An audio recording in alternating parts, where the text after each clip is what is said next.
Hogwarts, Bourne returns from Warhammer. Chapter 1. November 1981, 11, London, Harrods Back Street.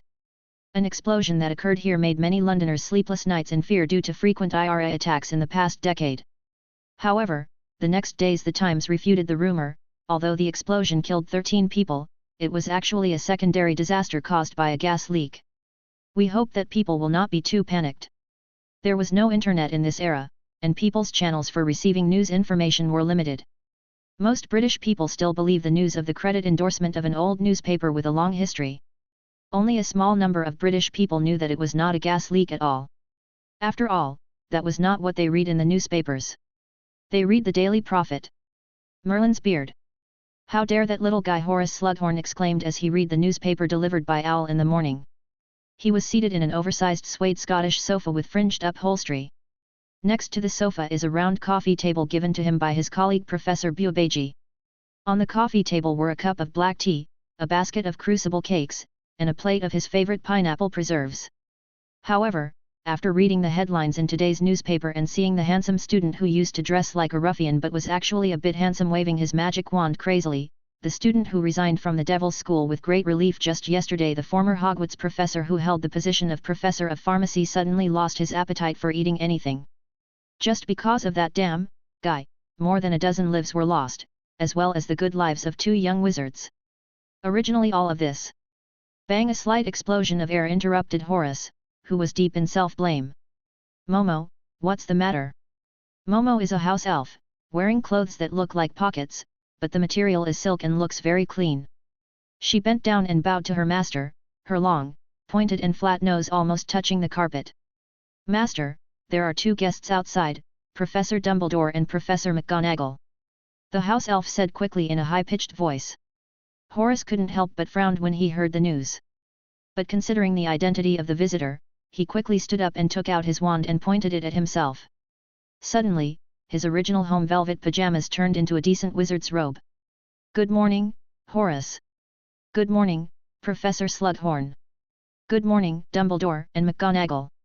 Come in quickly, Momo has made dragon milk crucible cake, you must try it. Horace greeted the 2 visitors with a smile and warmly invited them into his home. However, his 2 former colleagues all shook their heads in rejection. Horace, my old friend. In the end, it was Dumbledore who spoke first to break the awkwardness. Excuse me, by the way, Minerva, and I came to you this time to convey some sad news to you. As he spoke, Dumbledore waved his hand gently, and a wattle basket flew over from behind the old man. In the basket lay a sleeping baby. Sirius was arrested yesterday. He used the Thunderbolt explosion curse to destroy a Muggle street, killing and injuring more than a dozen Muggles. Unfortunately, the child's parents were all on the list of victims. Their surname was Slughorn. This child is your blood relative. Hearing this, Horace couldn't help but open his mouth because he was so excited. Dumbledore continued, unlike your brother and nephew, I have confirmed that this child is a wizard. Therefore, I decided to bring him over and give him to you instead of handing him over to a Muggle welfare institution. Merlin's beard. It's a tragedy. It's also a miracle. Horace Slughorn burst into tears. The old wizard, who was over 80 years old, was crying like a little baby. The elf named Momo was already standing next to the old master's legs. Upon hearing the news, her 2 big eyes were filled with tears, but a smile appeared on the corner of her mouth. The Slughorn family has a successor, which is actually a great benefit for the house elves who are loyal to the family. Information. Albus, what's the name of this child? After crying for a moment and wiping his eyes with his brand new wizard robe, Horace quickly grabbed the basket that Dumbledore had fixed in midair with a levitating spell. His name is Bourne, Bourne Slughorn. 1984 6-month 25 day.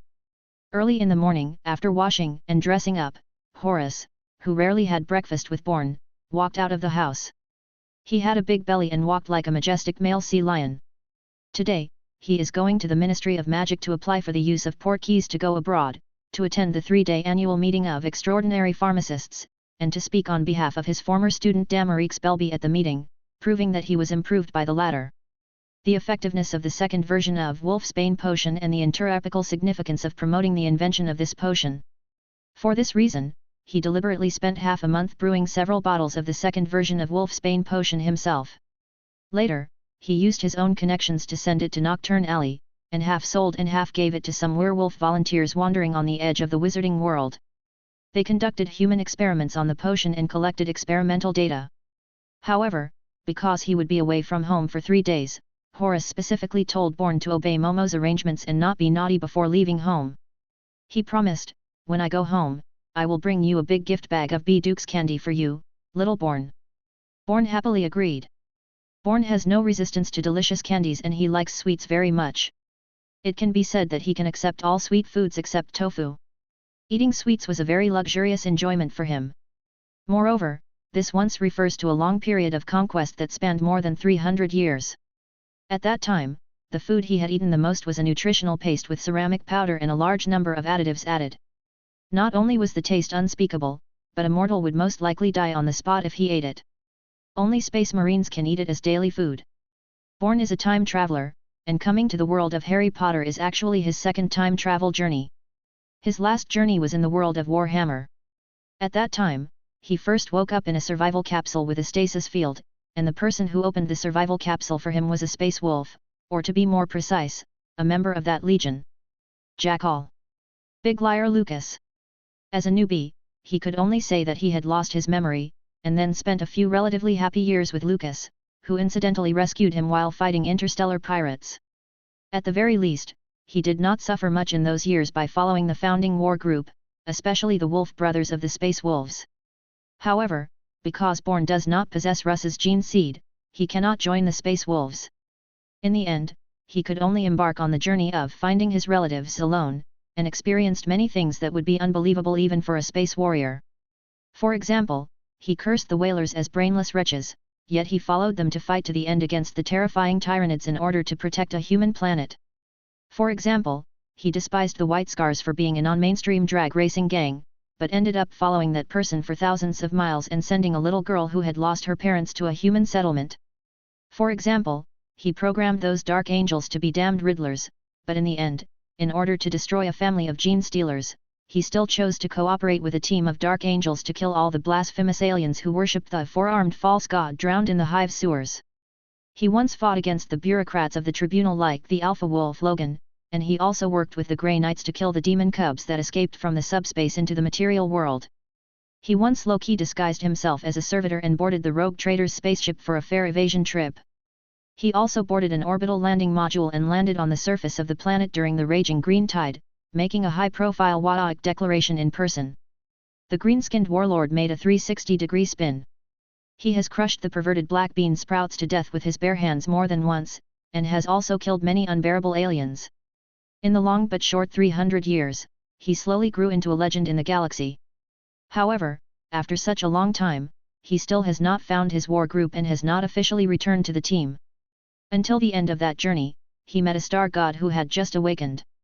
The guy used going home as a temptation to let Bourne enter the subspace in his place and seek something for him.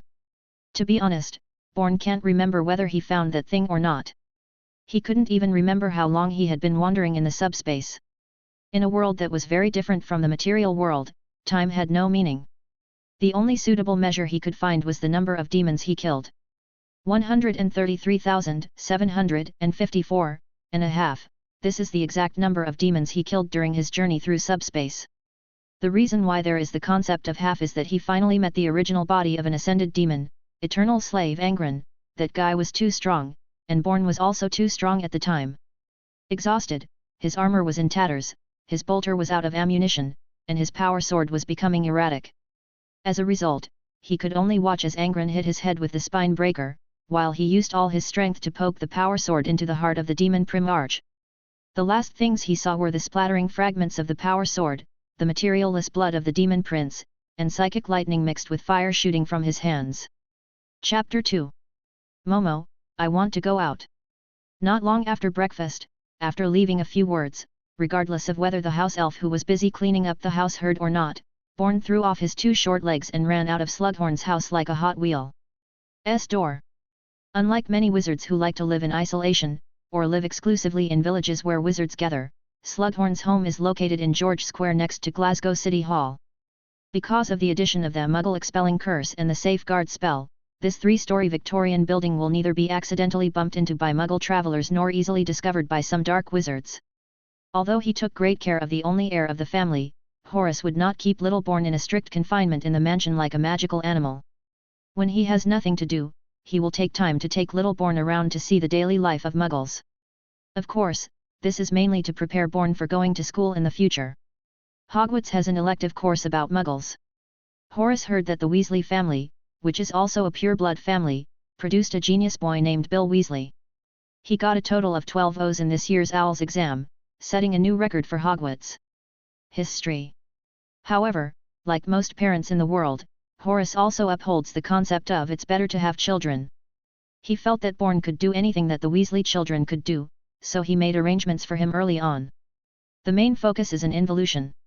However, although he had seen through Grandpa Horace's secret plan early on, Bourne had no resistance to it. In fact, after surviving his brief infancy, Bourne soon found himself leaving the world of Warhammer. Even after he saw the House Elf Momo, Space Marines, especially the Warriors of the Dark Angels chapter, would probably regard her as an alien that can have limited trust and contact like the Black Watch. After that, I realized that I was by no means returning to the quiet and peaceful Earth, but had come to the world of Harry Potter. However, he was still very happy about it. There is no other reason. In the dark age of the Warhammer world, being born as a human being means that hardships and sufferings will always be with you most of the time. Darkness and depression surround every human being after the 41st millennium. Even space warriors who are as powerful as demigods must use their faith in the Emperor and their sense of honor to resist the kind of violence that threatens them every moment. A possible sense of hopelessness. Compared with the powerless despair, the hardship of studying is nothing. Bourne said that it would be okay to suffer similar pain 10 times more. I'll go to the pound store today to buy some things, and then I'll continue reading and exercising when I get back. Wearing a wrinkled blue striped t-shirt and overalls with holes, he has a cotton shoulder bag with several Muggle newspapers on his shoulder, a newsboy cap on his head, and 2 bare feet. Yay! Little Bourne bounced all the way across George Square, feeling very excited and happy. His outfit was carefully matched for Bourne by Horace combined with Muggle children's fashion trends. This combination was popularized by a children's group called the Baker Street Gorillas. They relied on this disguise to easily blend into the adult Muggle group. This is the exact words Horace read from a Muggle Studies monograph. However, the old Hogwarts professor failed to notice that the monograph quoted documents from the 19th century.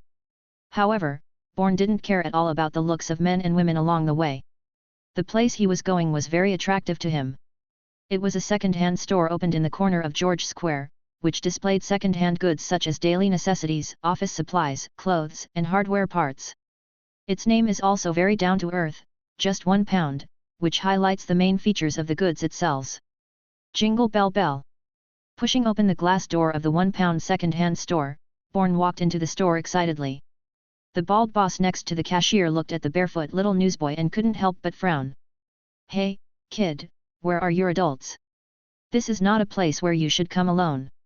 Also, listen to me, if you are hungry, you can go to Winston Street next door. There is a food bank there that can provide you with free food. I'm not hungry.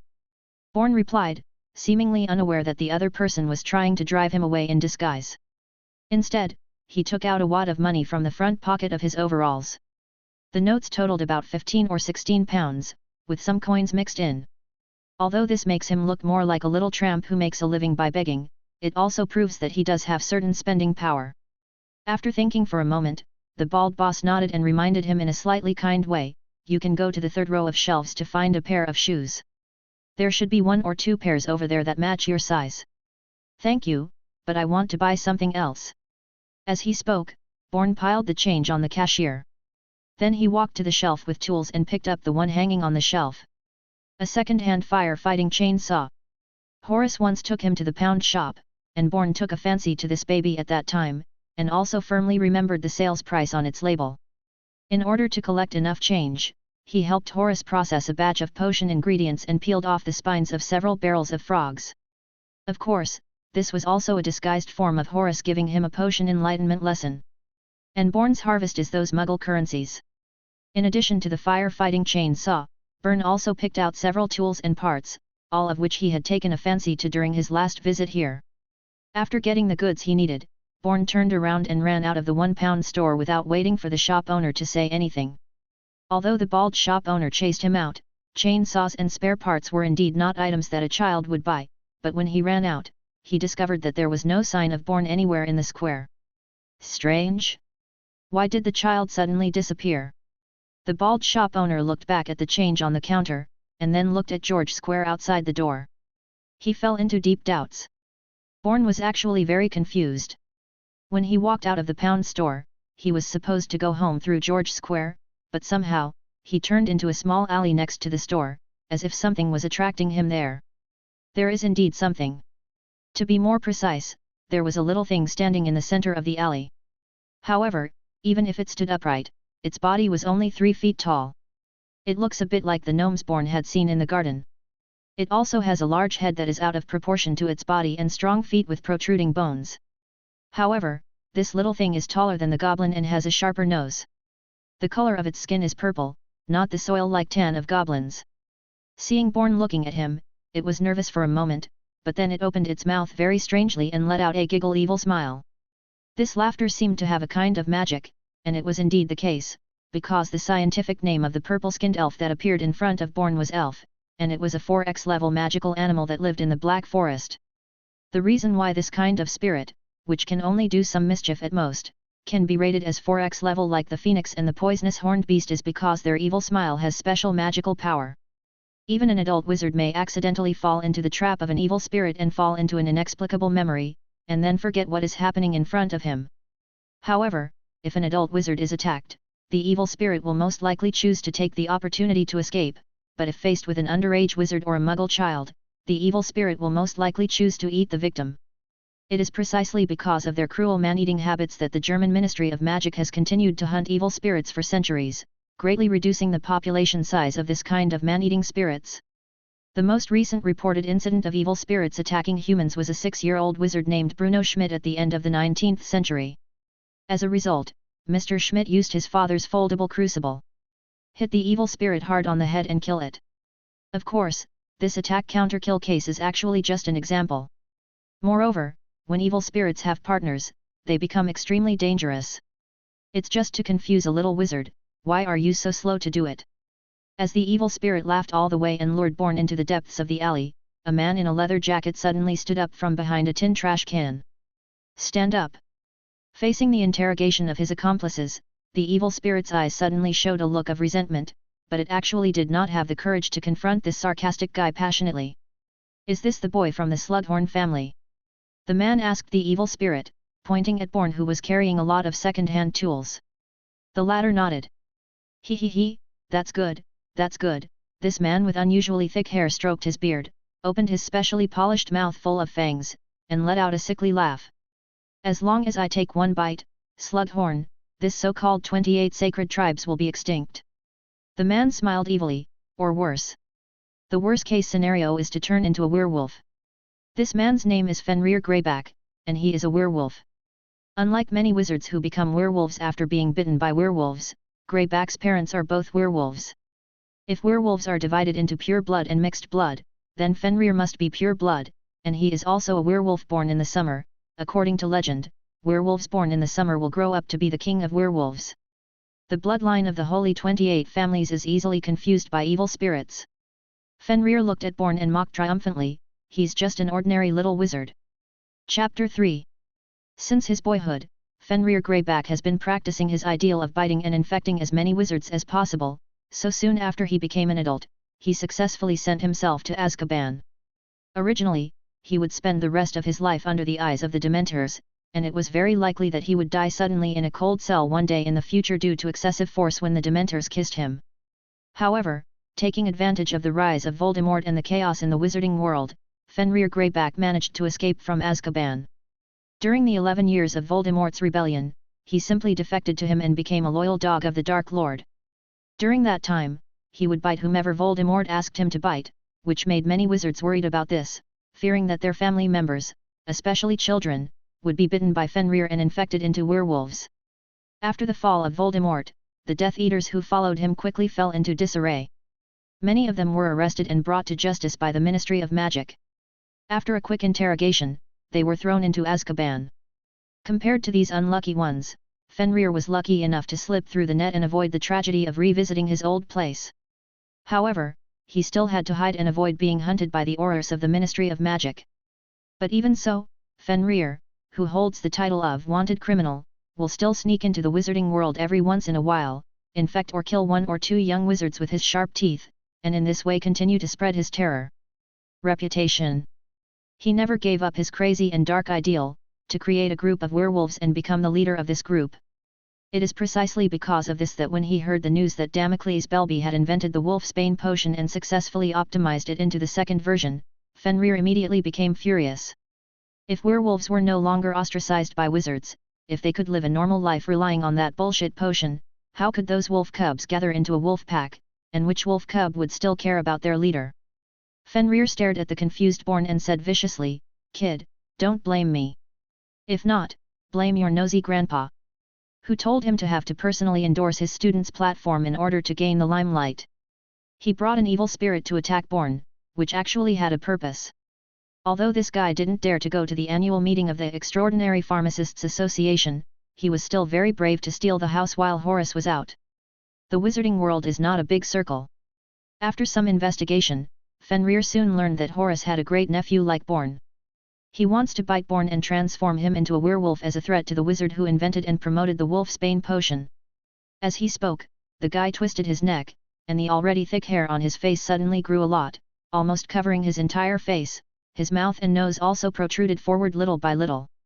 Unlike other transformed werewolves, the pure-blooded Fenrir Greyback, in addition to passively transforming during the full moon, can also actively transform into a werewolf at ordinary times. This is also one of his secrets. Many victims who were bitten by him and their relatives and friends were confused. Why were they attacked by werewolves when it was not a full moon? Some wizards once speculated that Fenrir might consciously retain part of his sanity during the full moon. He might use a container such as a glass bottle to preserve the saliva containing wolfsbane secreted when he transformed into a werewolf. But the actual situation is that this guy can actually transform into a werewolf anytime and anywhere, and then bite people to spread wolfsbane. Fortunately, among misfortunes, when wolfsbane infects ordinary people, not wizards, there is a high probability that they can only kill each other instead of transforming them into werewolves. Otherwise, Fenrir can easily create a pack of wolves. It's better to be dazed. Kid, remember this great name. The king of the wolf pack is named Fenrir. Turning into a werewolf, Fenrir licked the yellow teeth in his mouth with his rough tongue, stirring up emotions and prompting more saliva to be secreted. Because he can transform into a werewolf at any time, Fenrir has more experience than ordinary werewolves. He quickly took off his clothes while transforming. Then, he put aside the unsightly pace of starting at least 10 years ago, with red eyes, walked towards the little boy who was still confused by the evil spirit. He did something wrong. In the world of Harry Potter, wizards' souls and bodies are one. To give an example, Avada clearly kills the soul when he bites the melon. The body of a person who is hit by the death curse will die immediately, instead of becoming a soulless vegetative or living dead. It is because he is still a child in his body that he is affected by the evil spirit's evil smile that has the characteristic of being specifically aimed at children in the world of Harry Potter. Otherwise, with the tenacity that he had in his previous life, just like Brother Drag, who was required to enter the subspace and face with the demons, how could he be affected by something similar to a fart? Originally, this werewolf's evil plan was almost successful, but he had to hesitate and come up with a key word. Fenrir. Because he heard a familiar word, the confused Bourne couldn't help but startled for a moment, and then blinked again. Isn't it Fenris? Affected by the demonic laughter of the evil spirit, he was actually still immersed in memories of the past. And when he heard the word Fenrir, the memory that seemed to have been a long time ago was gently lifted like a veil, revealing something hidden deeper in his memory. Fenris, a planet of ice and fire. The planet orbits the star of its system every 3 to 4 Terran years. During the summer months, the volcanoes on Fenris frequently erupt. The lava flows from the craters can turn large areas into seas of fire and boil parts of the ocean, causing huge floods and tides. And when the planet enters its long winter, the temperature drops so low that much of its surface is frozen. Viewed from space orbit, Fenris at this time looks like an ice ball. Being able to live on a planet with such a harsh environment, every creature in the world of Fenris is very tough, and one of them is particularly tough and strong. They are called Fenrisian wolves. Oh, by the way, there are actually no wolves on Fenris. Also, there are a bunch of rough guys who like to drink mead, eat big chunks of meat, and shout for Ruth and the All-Father. When these images flashed through his mind, Bourne suddenly woke up and saw the werewolf rushing towards him with its bloody mouth open. Wolfen! Bourne was surprised. But he soon realized that he was now in the world of Harry Potter. No, this is a werewolf. He remembered the few bedtime stories Horace had told him specifically for educational purposes, the fog, and he immediately realized the danger he was facing now. With more than 300 years of combat experience, Bourne instantly lifted his spirits and accelerated the secretion of adrenaline. He instantly raised his leg and kicked the evil spirit away, using physical means to block the annoying demonic laughter. "Kid, are you awake? You're very good. You didn't pee your pants when you saw me." Seeing that Bourne's own accomplice had kicked him unconscious, Fenrir Greyback, instead of being angry, burst into laughter. Chapter 4. Many heretics, aliens, and even some mortals have had the misconception that the Astartes can become the sword of the Empire by relying on their strong physiques, power armor, and powerful advanced weapons. But in fact, the necessary reason for the truly glorious achievements of the Astartes is actually their firm will and belief, as well as their unshakable fighting spirit against all enemies of the Emperor and humanity. "Come! Face me! Damn the alien!" Bourne roared, ignoring Fenrir's death threat. He felt an uncontrollable anger suddenly rise in his chest. This anger not only burned his spirit, but even seemed to spread to his body. Seeing ghosts. Fenrir's eyes widened. He witnessed a scene that he would never forget. The little boy who had just been lifted off the ground by one hand, broke free from his arm in an instant, and turned into a man nearly 3 meters tall as if he had inflated it. Giant. Fenrir quickly searched the limited magic knowledge in his mind. What is this kid? Is there a hybrid giant born in the Slugghorn family? But wasn't he just like a normal child before? Bourne, who was immersed in a certain emotion, seemed unaware of the changes that had taken place in himself. After all, he had only experienced the identity of the little wizard for a few years, but he had already adapted to the transformed body for more than 300 years. Therefore, when Fenrir was unable to turn around, Bourne, who had transformed into an Astartes, punched him in the head without hesitation, then pounced on him and suppressed him with his own weight. A werewolf lived. Bourne's hands pressed Fenrir's neck, making the werewolf completely unable to move. His furry head was pinned to the ground, making it very difficult to even open his mouth. As a magical creature with a threat level of up to 5x, the werewolf is extremely deadly to most wizards. Of course, werewolves are not invincible. Whether using powerful transformation spells or powerful black magic, wizards can successfully kill werewolves. It's just that after today, a future edition of the Practical Manual for Defense Against the Dark Arts will probably have more space to introduce how to strangle a werewolf with both hands. Bourne's 2 palms were intertwined and pinched the back of Fenrir Greyback's neck. His steel-like fingers were deeply embedded in the werewolf's muscles. As his wrist turned, he kept making crack crack crack sounds. Breaking sound. Like twisting a towel, Bourne reshaped the werewolf's spine bit by bit. However, even though his spine was twisted into a twist, Fenrir Greyback still did not die obediently. Although he was suppressed and unable to move, he still struggled to open his mouth and bite around, trying to give Bourne a hard blow. However, its dying resistance also brought back some memories of Bourne.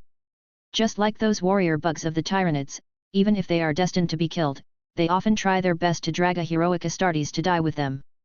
The unrepentant alien. Bourne looked coldly at the struggling werewolf. The anger in his heart was once again raised to a new height, and the strength in his hands also increased several times. Ga. Bourne no longer wanted to break Fenrir's neck, because that would be too cheap for the alien. The biceps on his arm slowly swelled, pulling the werewolf's head out of the chest bit by bit like pulling out a carrot. The severe pain made Fenrir miserable. He wanted to howl, but because his vocal cords and trachea had been severed by Bourne, he could only make an unknown sound of burp, burp, burp. 1 2 3. This terrible carrot-pulling competition came to an end in the 4th second.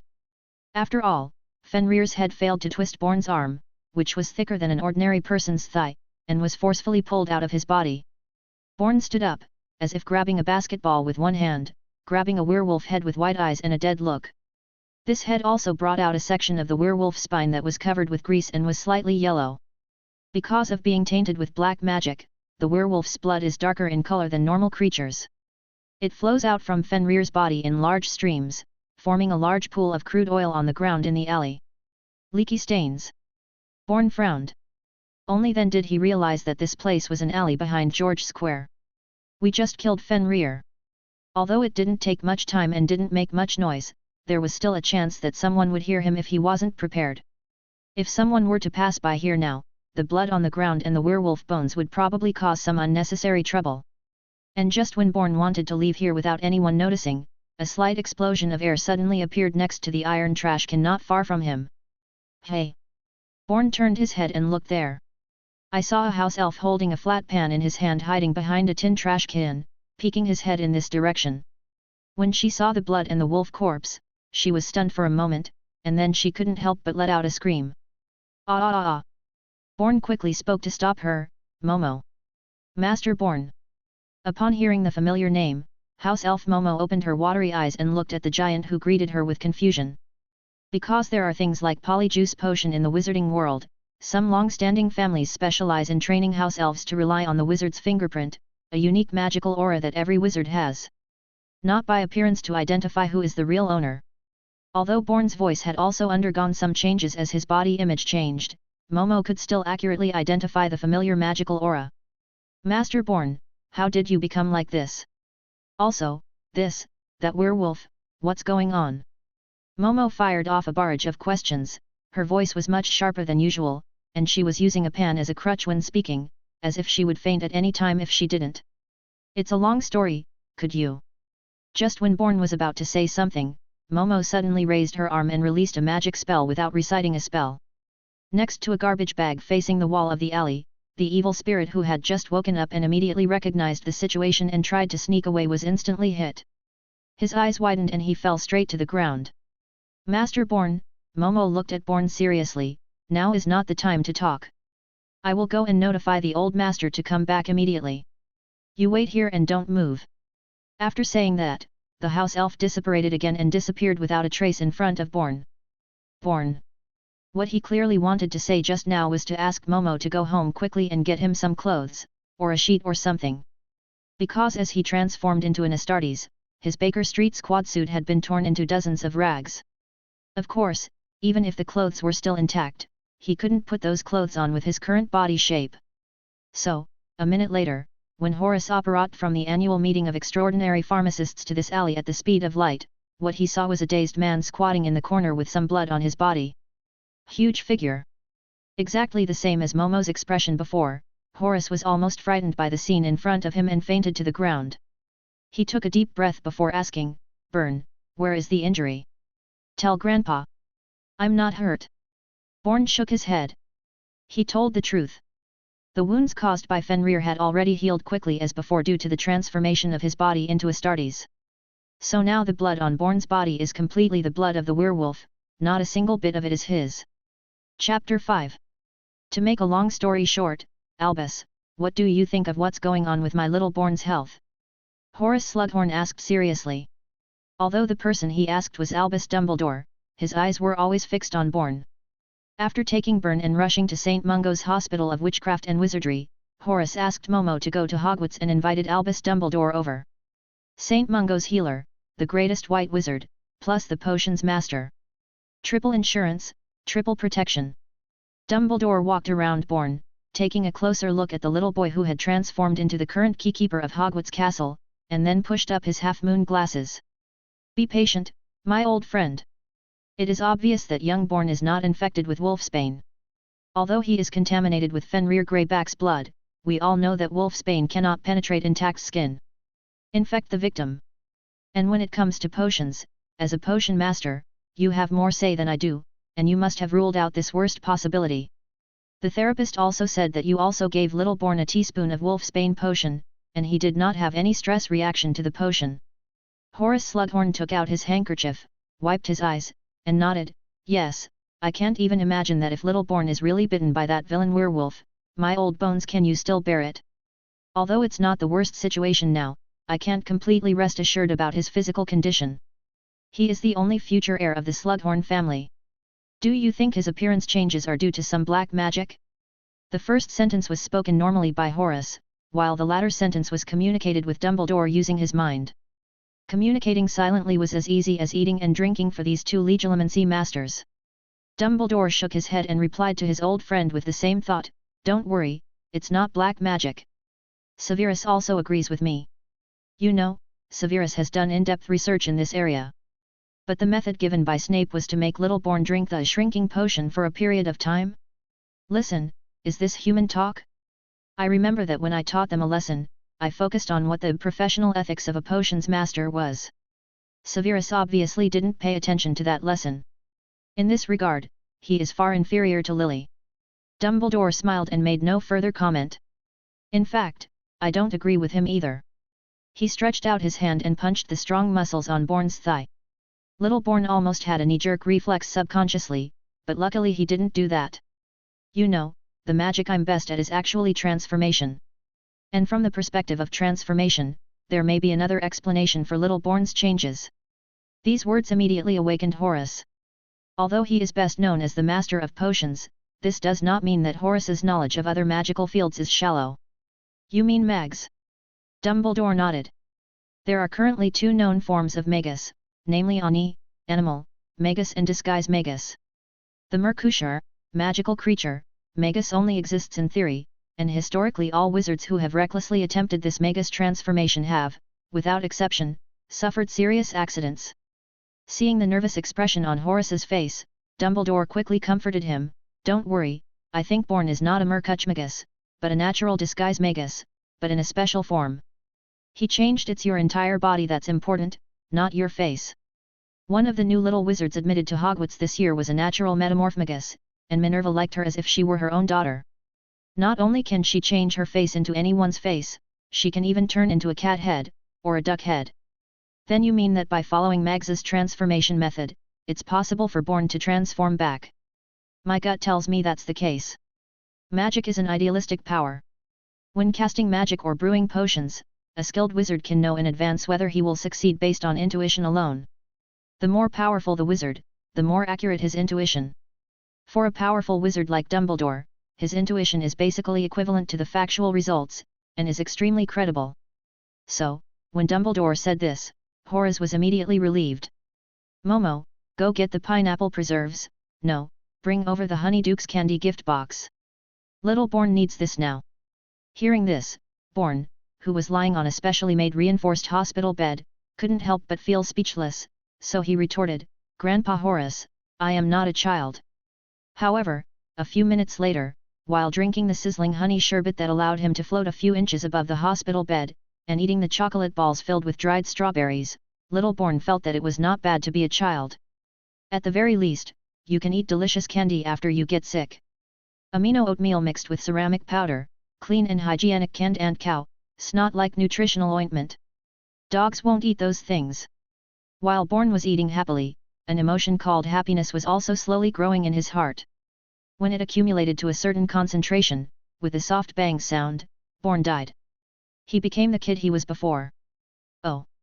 It's too late, but it's soon."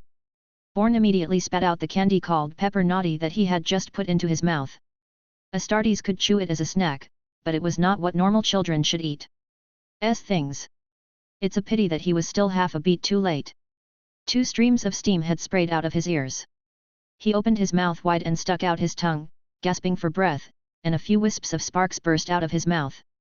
"Spicy, spicy, spicy, spicy."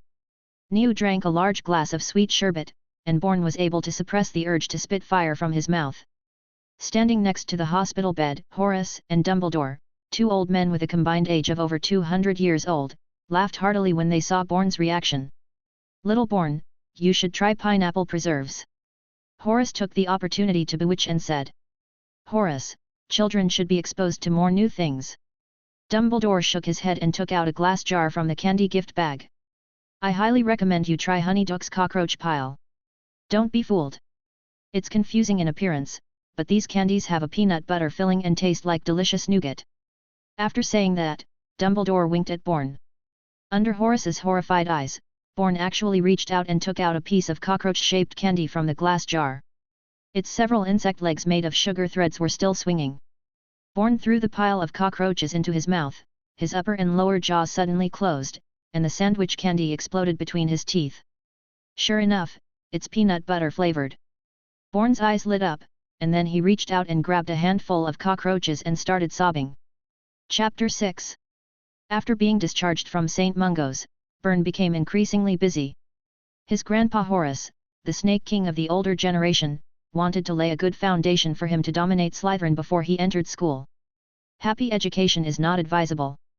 No matter whether they are the elite among muggles or the pure-blood families among wizards, parents will not believe the lie of happy education.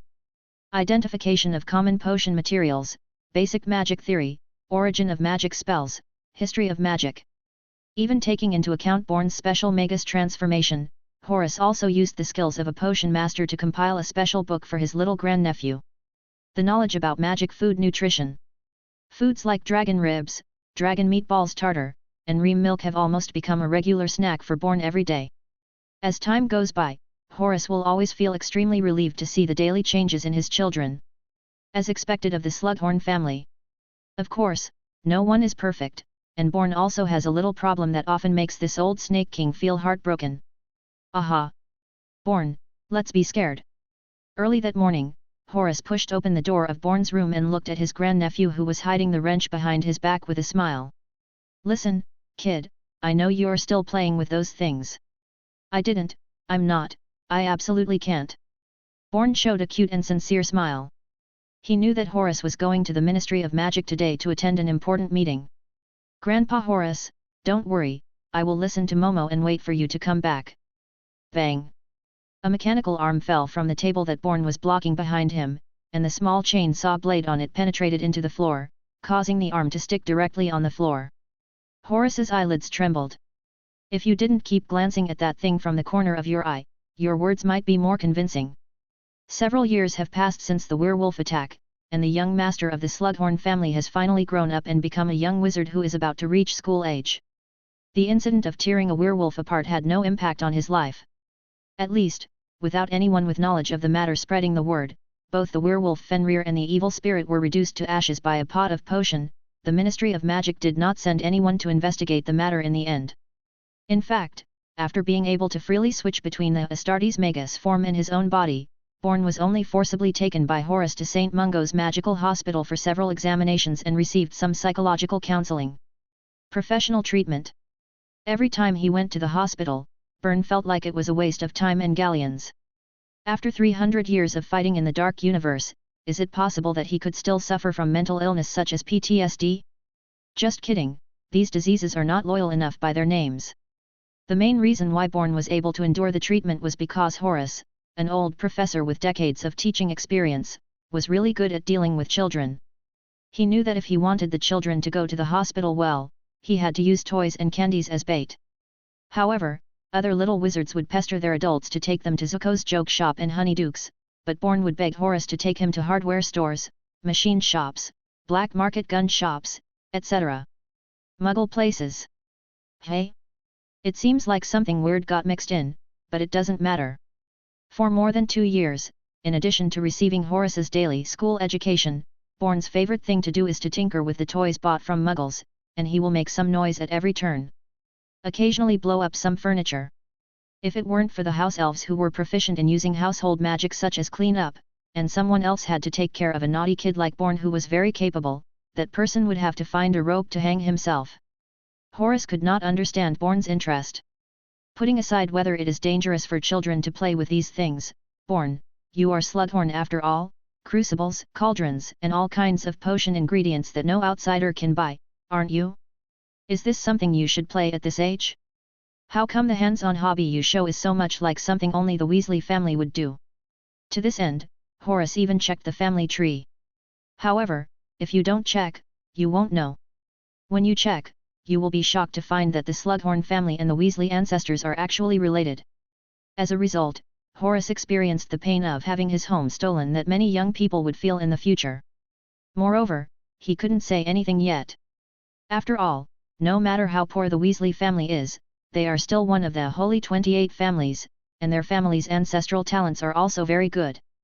So, Horace could only comfort himself, take a step back and endure the calm for a while. Shit, the more he thought about it, the angrier he became.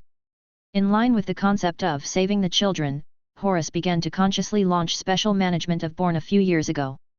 Don't worry, get out of class will be over after this. Do you know the 4 ways to write aconitum? They are all the same thing, aconitum wolfsbane, aconitum scapularis. There are 2 small tests today. Don't worry, they are both of interest to you. One is a magic potion, and the other is also a magic potion. This kind of preschool magic education course mixed with a lot of private goods, regardless of the effectiveness, is definitely difficult for normal children to accept. But Bourne is different. He doesn't seem to resist learning this knowledge, even if the learning process takes up a lot of his time and energy. This made Horace both happy and worried. What makes him happy is that strength is the most basic operating logic of the wizarding world. Every powerful wizard was like Bourne when they were children. They all had an insatiable interest in knowledge. What worries him is that because the class time is too long, Bourne can only devote some of the remaining time in the day to things that interest him. Horace had discovered many times that little Bourne, who was supposed to be sleeping, would get up secretly at night and tinker with the muggle toys he bought home in his room. Originally, Horace planned to take care of this naughty kid and let him experience the style of the old Snake King when he controlled the Slytherin gang. But when it came to practice, he immediately found that he couldn't be cruel at all. After all, Bourne is the cub of the Slugghorn family, not one of those little snakes from other people's families. That's really true. Holding it in the mouth is afraid of melting, holding it in the hand is afraid of falling. Therefore, the poor old man could only choose to trouble himself, regularly carefully brewing a batch of energy potions and tonics that could not be bought outside, and let the house elves add them to Bourne's daily meals. Several years passed, and under the care of Horace, Bourne grew up rapidly every day. And the retired old man seemed to have opened his third eye, and seemed to have seen the wonderful scene of his own children leading Slytherins to the 3 houses of Eagle, Lion, and Badger after they went to school, and shocked Hogwarts. As a result, he recently decided to teach Bourne another knowledge, teaching him how to control a group of snakes. Don't answer so quickly. I know you have saved a lot of Muggle money during this period. Do you want to take advantage of me to go to the meeting to sneak out and hunt for treasures? Horace deflated. Mouth, it means that you are too young to lie to me. How could it be? I promise to stay with Momo. Bourne used his trump card and quoted the words out of context. He meant going out with the house elves. Ginger is still old and hot, and Horace immediately heard the fishiness in Bourne's words. I promise to stay with Momo, so isn't it the same as when you tricked the house elf into going out with you? She can't stop you from doing anything when you're away from home. Besides, Momo is usually the most doting on you, and she always loves you at home. Give you all kinds of cover. Horace made a serious face and said, Listen, little Bourne, I will be away for 2 weeks. He was indeed a little worried about his little grandnephew being at home alone. Although Bourne is not yet 10 years old, the child not only awakens magus, but also shows various troublemaking qualities. If it were not for this time that the Ministry of Magic and the Magical Congress of the United States of America would draft a common standards for the production of potion products for a transnational trade bill, and this new bill would involve the core of the Slugghorn family, the family's industry is related to potions. In fact, Horace did not want to attend due to interests. He had been away for half a month, and he was worried about letting Bourne stay at home by himself. Even though Momo takes care of her children very seriously and responsibly, she can't really restrain Bourne unless Horace gives her the authorization to use strong methods. So, Horace came up with an idea. In the meantime, I have signed you up for a summer camp. You must be obedient. Is it normal for children to attend extracurricular interest classes during the winter and summer vacations? Moreover, let me tell you, if you perform well enough, Grandpa Horace, I will pay for you to go to school for the next 7 years and get the highest level of academic diploma in the magic world. Hogwarts has a 7-year academic system and is tuition-free. Faced with a parent who has already enrolled you in a hobby class, and who is also an educational expert who is well versed in child psychology, what else can little Bourne do?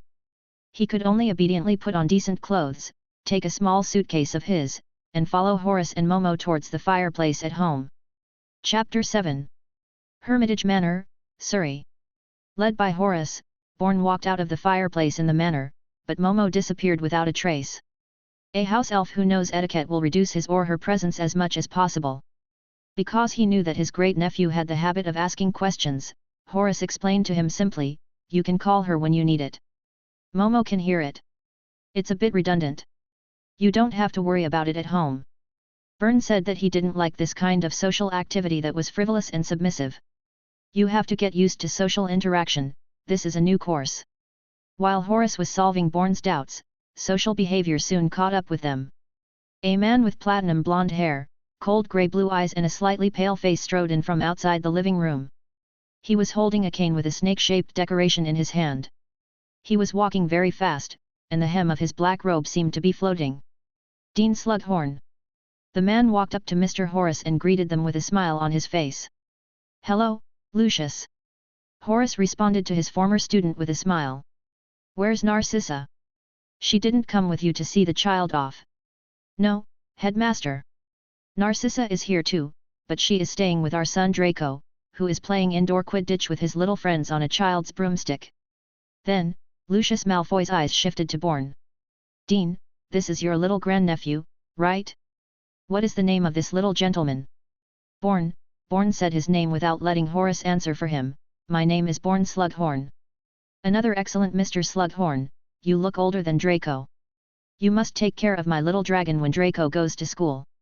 Lucius winked at Bourne, just like your grandfather, our favorite headmaster Slughorn, he was the one who took care of us and every Slytherin back then. Horace laughed, seemingly satisfied and pleased with Lucius Malfoy's words. However, the pleasantries did not last long. After all, the real participants in this summer camp are the young wizards of pure-blood families, not their parents. Horace and Malfoy just chatted for a while and then left the Hermitage Manor like the other parents. Bourne's suitcase had already been taken to the dormitory by Momo, so he could only wander around the Hermitage Manor with the Slughorn family's limited edition snack, Ream Beef Spicy Jerky. Hello, my name is Draco Malfoy. A voice said beside him. A little boy, even if he didn't introduce himself, you could tell he was a Malfoy just from his appearance. Surrounded by two round little boys, he walked up to Bourne. My father is Lucius Malfoy. He is one of the sponsors of this summer camp, and he is also the school director of Hogwarts. Draco said proudly, focusing on a familiar subject. My dad just told me that you are the grandson of their dean and we can be friends. Don't worry, with me here, your evaluation in the summer camp's final exam will never be lower than an A. While speaking, he also reached out to Bourne. Bourne shook his hand. Having watched Harry Potter, he was not particularly disgusted with this little boy who often gave speeches on the theme of my father like some people. However, he finally rejected Draco's invitation to play indoor Quidditch on a child's broomstick. The kind of game played by children seemed to him extremely boring. Riding a flying broomstick, and a child's version at that, obviously had no appeal to him who was riding a flying motorcycle with white scar. We'll talk about the game later. I want to ask you a question. Bourne asked Draco, has your father told you who the teachers at this summer camp are? Do you know them? They are standing behind you now. Hey! Draco and his two little followers all turned around. I saw a man wearing a round hat, a grey tweed British suit, a regimental striped tie around his neck, a jewel-encrusted tie clip, and what looked like a beetle nutwood civilization staff under his arm. The ghost floats behind them. Ah! The three brats immediately started moving in unison again and let out ear-piercing screams. The children who were sent to the summer camp by their parents were instantly attracted to the scene and looked here collectively. Although a few of them also transformed into atmosphere groups under the stimulation of the three Dracos, most of them remained calm. In the world of wizards, ghosts are not extremely rare spirits. Several older young wizards from pure-blood families who were about to enter school this year and were said to have participated in a summer camp all performed a decent wizarding ceremony to the ghost. Dr. Watson, they greeted the ghost. In response, the ghost smiled and responded to the little wizards who greeted him, and then introduced himself to the other little wizards present. Hello everyone. Only then did Bourne learn that Dr. Watson's name was John, and his full name was John Watson. He is a close friend of the organizer of this summer camp and is also the tutor for the little wizards during the summer camp. The reason why he was still working for his old friend after his death was because he wanted to have some fun in his ghost life with no end in sight yet. I don't know if I was deceived or if I am really a fun-loving person. Bourne thought secretly in his heart. Dear little wizards, your summer camp is about to begin. In the next 2 weeks, you will learn about grammar and some knowledge of writing. This knowledge will be of great help to you when you enter Hogwarts in the future. Master this, and you will be able to complete the several inch-long assignments assigned by future teachers in various subjects faster and better. After-school homework. Mom. He is actually a hot man. Although Bourne had some guesses when the ghost teacher introduced his name as John Watson, Bourne still felt a sense of surprise when he said the man's name himself. He didn't even pay much attention to the grammar and writing course schedule taught by Dr. Watson. Just kidding, Sherlock Holmes has come out to give lectures, who would care about what serious people are talking about? Chapter 8. Hermitage Manor, Master Bedroom. A terrifying long table that looked like it had been through countless horrific chemical experiments was placed in the middle of the room. It had been stained with acid corrosion. The table is filled with various instruments, some of which contain various terrifying substances that have not yet been fully used. They are mainly organic liquids that leave indelible marks on the instruments. A Persian slipper stuffed with tobacco was placed on the mantelpiece of the room, with a pipe on either side, one of clay and one of cherry wood, looking out at each end of the mantelpiece between them. A cigar box used to maintain humidity. Encyclopedias, dictionaries, gazetteers, and other reference books with label strips on their spines were neatly arranged in rows on a bookcase near the wall with half a glass door missing. A bewitched Stradivarius violin in good condition is placed on the table next to the front window, with loose pages of selected Mendelssohn ballads pressed on the music stand, playing music on its own. Although the furniture in this room looks a bit old, it is very comfortable. The carpet in front of the stove is bearskin, and there is a tall wine cabinet filled with glass bottles and oak barrels, from alcoholic drinks with all kinds of weird names in the wizarding world to all kinds of famous wines loved by muggles. Everything you need is available. Watson, what do you think? A person in a portrait asked Dr. Watson, who was floating next to the portrait. The man in the painting is only 26 years old, with smooth and moist skin and a square and strong chin. The only appearance problem this man has is the high hairline that often plagues British men. In addition, although he also has an unpleasant hooked nose and a broad forehead, coupled with his grey eyes that shine with cold wisdom, every move on his face is full of confidence. Asked for the 27,776th time, Watson, what do you think, Sherlock? You seem to have developed some bad quirk again. Dr. Watson frowned. He asked the question of the person in the painting with a bad tone, and his expression looked like the face of an old man on the subway using his mobile phone. Besides, don't you have any idea? How can I see? How can I see? I can only see with my eyes. The double-sided mirror is hidden in your portrait, not in this room, and I can't use it. Sherlock was stunned for a moment, and he in the portrait shrugged his shoulders, then laughed loudly and said, "This is also something that can't be helped. Watson, I am just a portrait. In addition to the memories during life, there are new memories after death. I can't remember it so clearly all the time. I can only rely on the magic painter and let them add it every year when they do maintenance on the portrait." Dr. Watson felt helpless. If this old friend didn't need to hire a magic painter every year for extremely expensive maintenance, how could he, a ghost who didn't need to eat or drink, still work to make money after his death? Originally, he and his friend in the painting had completely different lives. Sherlock Holmes, the famous consulting detective and well-known protagonist, is actually a wizard from a pure-blood family, and John Watson is Sherlock's assistant, a well-known supporting character, and a magician with a little bit of magic. Muggles who don't know how to use it. However, after meeting Sherlock, the latter not only revealed to him the exciting daily life of detectives, but also introduced him to a more colorful magical world. Even with his consent, Sherlock found a way to turn him into a ghost after his death. After Shylock died, he left behind a magical portrait. So the two of them, a portrait and a ghost, continued their friendship during their lifetime in a special form. However, there is still a difference between ghosts and magical portraits. Magical portraits retain all the memories of the character during his or her lifetime, and things after death will be forgotten from time to time. Ghosts are exactly the opposite of the former. Dr. Watson can remember everything that happened after death, but the things that happened during his lifetime will be slowly forgotten by him. The day when he forgets everything is the day when he starts the real adventure of death. Sherlock, who retained the keen insight he had during his lifetime, seemed to be aware of his old friend's mentality and hurriedly offered words of comfort. "My old friend, be happy. At least the stories of you and me have been completely recorded by you, and you can recall them by reading them at any time.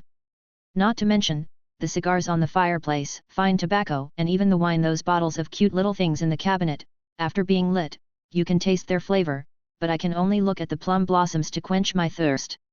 "Humph, you remember these clearly, cigars, tobacco, and alcohol." Dr. Watson sneered, with a satisfied smile on his face, but you are right. If you say that, you are worse off. Some. No, that's a shame. Then, Sherlock in the portrait burst into a nervous laugh. His friend didn't know that the annual fee he paid to the magic painter was not just for maintaining the condition of the portrait. He also asked those guys to secretly add a lot of good things in the corners of the portrait, cigarettes, fine wine, and delicious food, but he didn't lack any of them. Of course, this is his little secret. After chatting for a while, Sherlock immediately returned to the topic. Let me tell you, the young wizards in this year's summer camp are definitely the worst class I have ever led. What? Don't look at me like that, you still don't trust my judgment? If I were alive, I might still be deceived by your words. Dr. Watson curled his lips and replied. But, I already know that you didn't rely entirely on deduction to solve the case. Magic also helped a lot. You can't continue to fool the ghost. Do you still want to hear my judgment? Even though he was exposed, Sherlock was not angry, but continued to ask with a smile. When it comes to thickness of skin, Sherlock has never lost. During his lifetime, he relied on his extraordinary talent, but after his death, he relied on his magic canvas. The thickness of oil piled up year by year has exceeded 2 inches. Because his interest was aroused, Dr. Watson finally listened to Sherlock's vivid description. Honest people are always easily manipulated by bad friends. They are all busy messing around and venting their excess energy, and they don't realize the problems they are facing now. Sherlock in the portrait added, except for a little wizard who seems to have a little bit of agility, he discovered the anomalies in his environment. Aren't all children like this? They are easily addicted to games and happy things. This situation is exactly the same as that of the little wizards who participated in the summer camp before. You may have forgotten it, but I still remember it. Watson seemed to be concerned about this answer. Not having a cold. No, no, no. Shylock in the portrait danced a small waltz, and as he rotated, he grew larger, as if he was moving from a distance to a near distance. After standing up again, he stretched out his palm and shook his index finger. Wizards are not the same as muggles. Wizards are actually creatures of intuition. All wizards with potential actually have superhuman intuition, don't be biased against it. Use muggle science to explain it. Intuition is a manifestation of judgment that the human brain exceeds the speed limit of thinking and understanding. In fact, many wise people among muggles even have powerful intuition that far exceeds that of ordinary wizards. I believe that the first lesson every little wizard needs to learn is to discover the flash of inspiration in their mind, and learn to believe it, chase it, and even completely let their intuition form a self-instinct. You left that hall, leaving them alone. If children have strong intuition, they will always notice something abnormal for such a long time in the past, and their intuition will make them look for a way out instead of continuing to wait where they are. You're right, Dr. Watson thought for a moment. He really couldn't refute his old friend's theory. This theory is supported by factual basis. Without experimental data, it is generally difficult to falsify it, etc.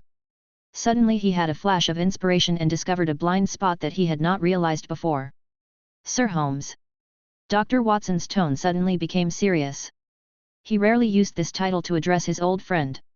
You didn't secretly create a control group and a comparison group, and then used the little wizards in this summer camp as guinea pigs for experiments, right? Hey, John, you understand me? I understand you big-headed ghost.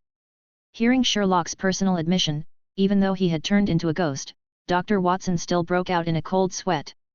Chapter 9. Merlin's stainless steel dentures. Dr. Watson is a decent man. Although he likes to take risks, he doesn't like to gamble with his reputation. Moreover, using young wizards from pure-blood families for experiments, oh my god, if word gets out about this, their summer camp, which has been running for dozens of times, may come to an end this year. He and Sherlock, two special beings, the next stop in life will most likely be Azkaban. You crazy person! Watson poked the oil painting in front of him with his beetle nut cane. Judging from the way he gritted his teeth, he definitely wanted to open up his old friend's imagination sincerely. Unfortunately, ghosts have no physical entity. So his cane penetrated the canvas, but the canvas was still intact and no holes were torn out. Sherlock laughed awkwardly hee twice. Don't be angry, Watson. There is no experimental group or control group. I just prepared some extra parameters for those little guys. Oh, no, it should be said that they are just some small games. Of course, Bourne, who was far away on the other side of the manor, could not hear the ongoing quarrel between a ghost and an oil painting. At this time, he was focusing on searching for clues in this room. Because his intuition told him that some people seemed to be working behind his back. Although his long-tested and extremely keen combat intuition did not issue a warning of danger, Bourne still habitually wanted to take the initiative. Just after mentioning the course content, without even issuing the course schedule, Dr. Watson left the room, leaving the little wizards alone to play in the room. This is wrong. While he was thinking, he carefully examined the surrounding environment according to the Astartes detection method. Sherlock Holmes. Bourne was familiar with the name. In fact, he actually understands the meaning of this name better than those seniors who have already participated in the summer camp. And if the organizer of the summer camp is really this great master, he feels that the other party will not regard grammar and writing as the main course. It is probably just a gimmick. Who doesn't know that Sherlock Holmes is really good at deduction? Knowledge? Grandpa Horace also said that the content of the summer camp courses is related to social interaction. Grammar and writing has a weak relationship with social interaction. What's more, it is impossible for children from pure-blood families to go to the Daily Prophet in the future. Be a reporter. Then, after all impossible explanations have been eliminated, what remains, no matter how incredible, is the truth. Mr. Sherlock must have designed a test that requires us little wizards to cooperate with each other to successfully handle it. Based on his profession as a great detective, this test can only be triggered by a sudden case.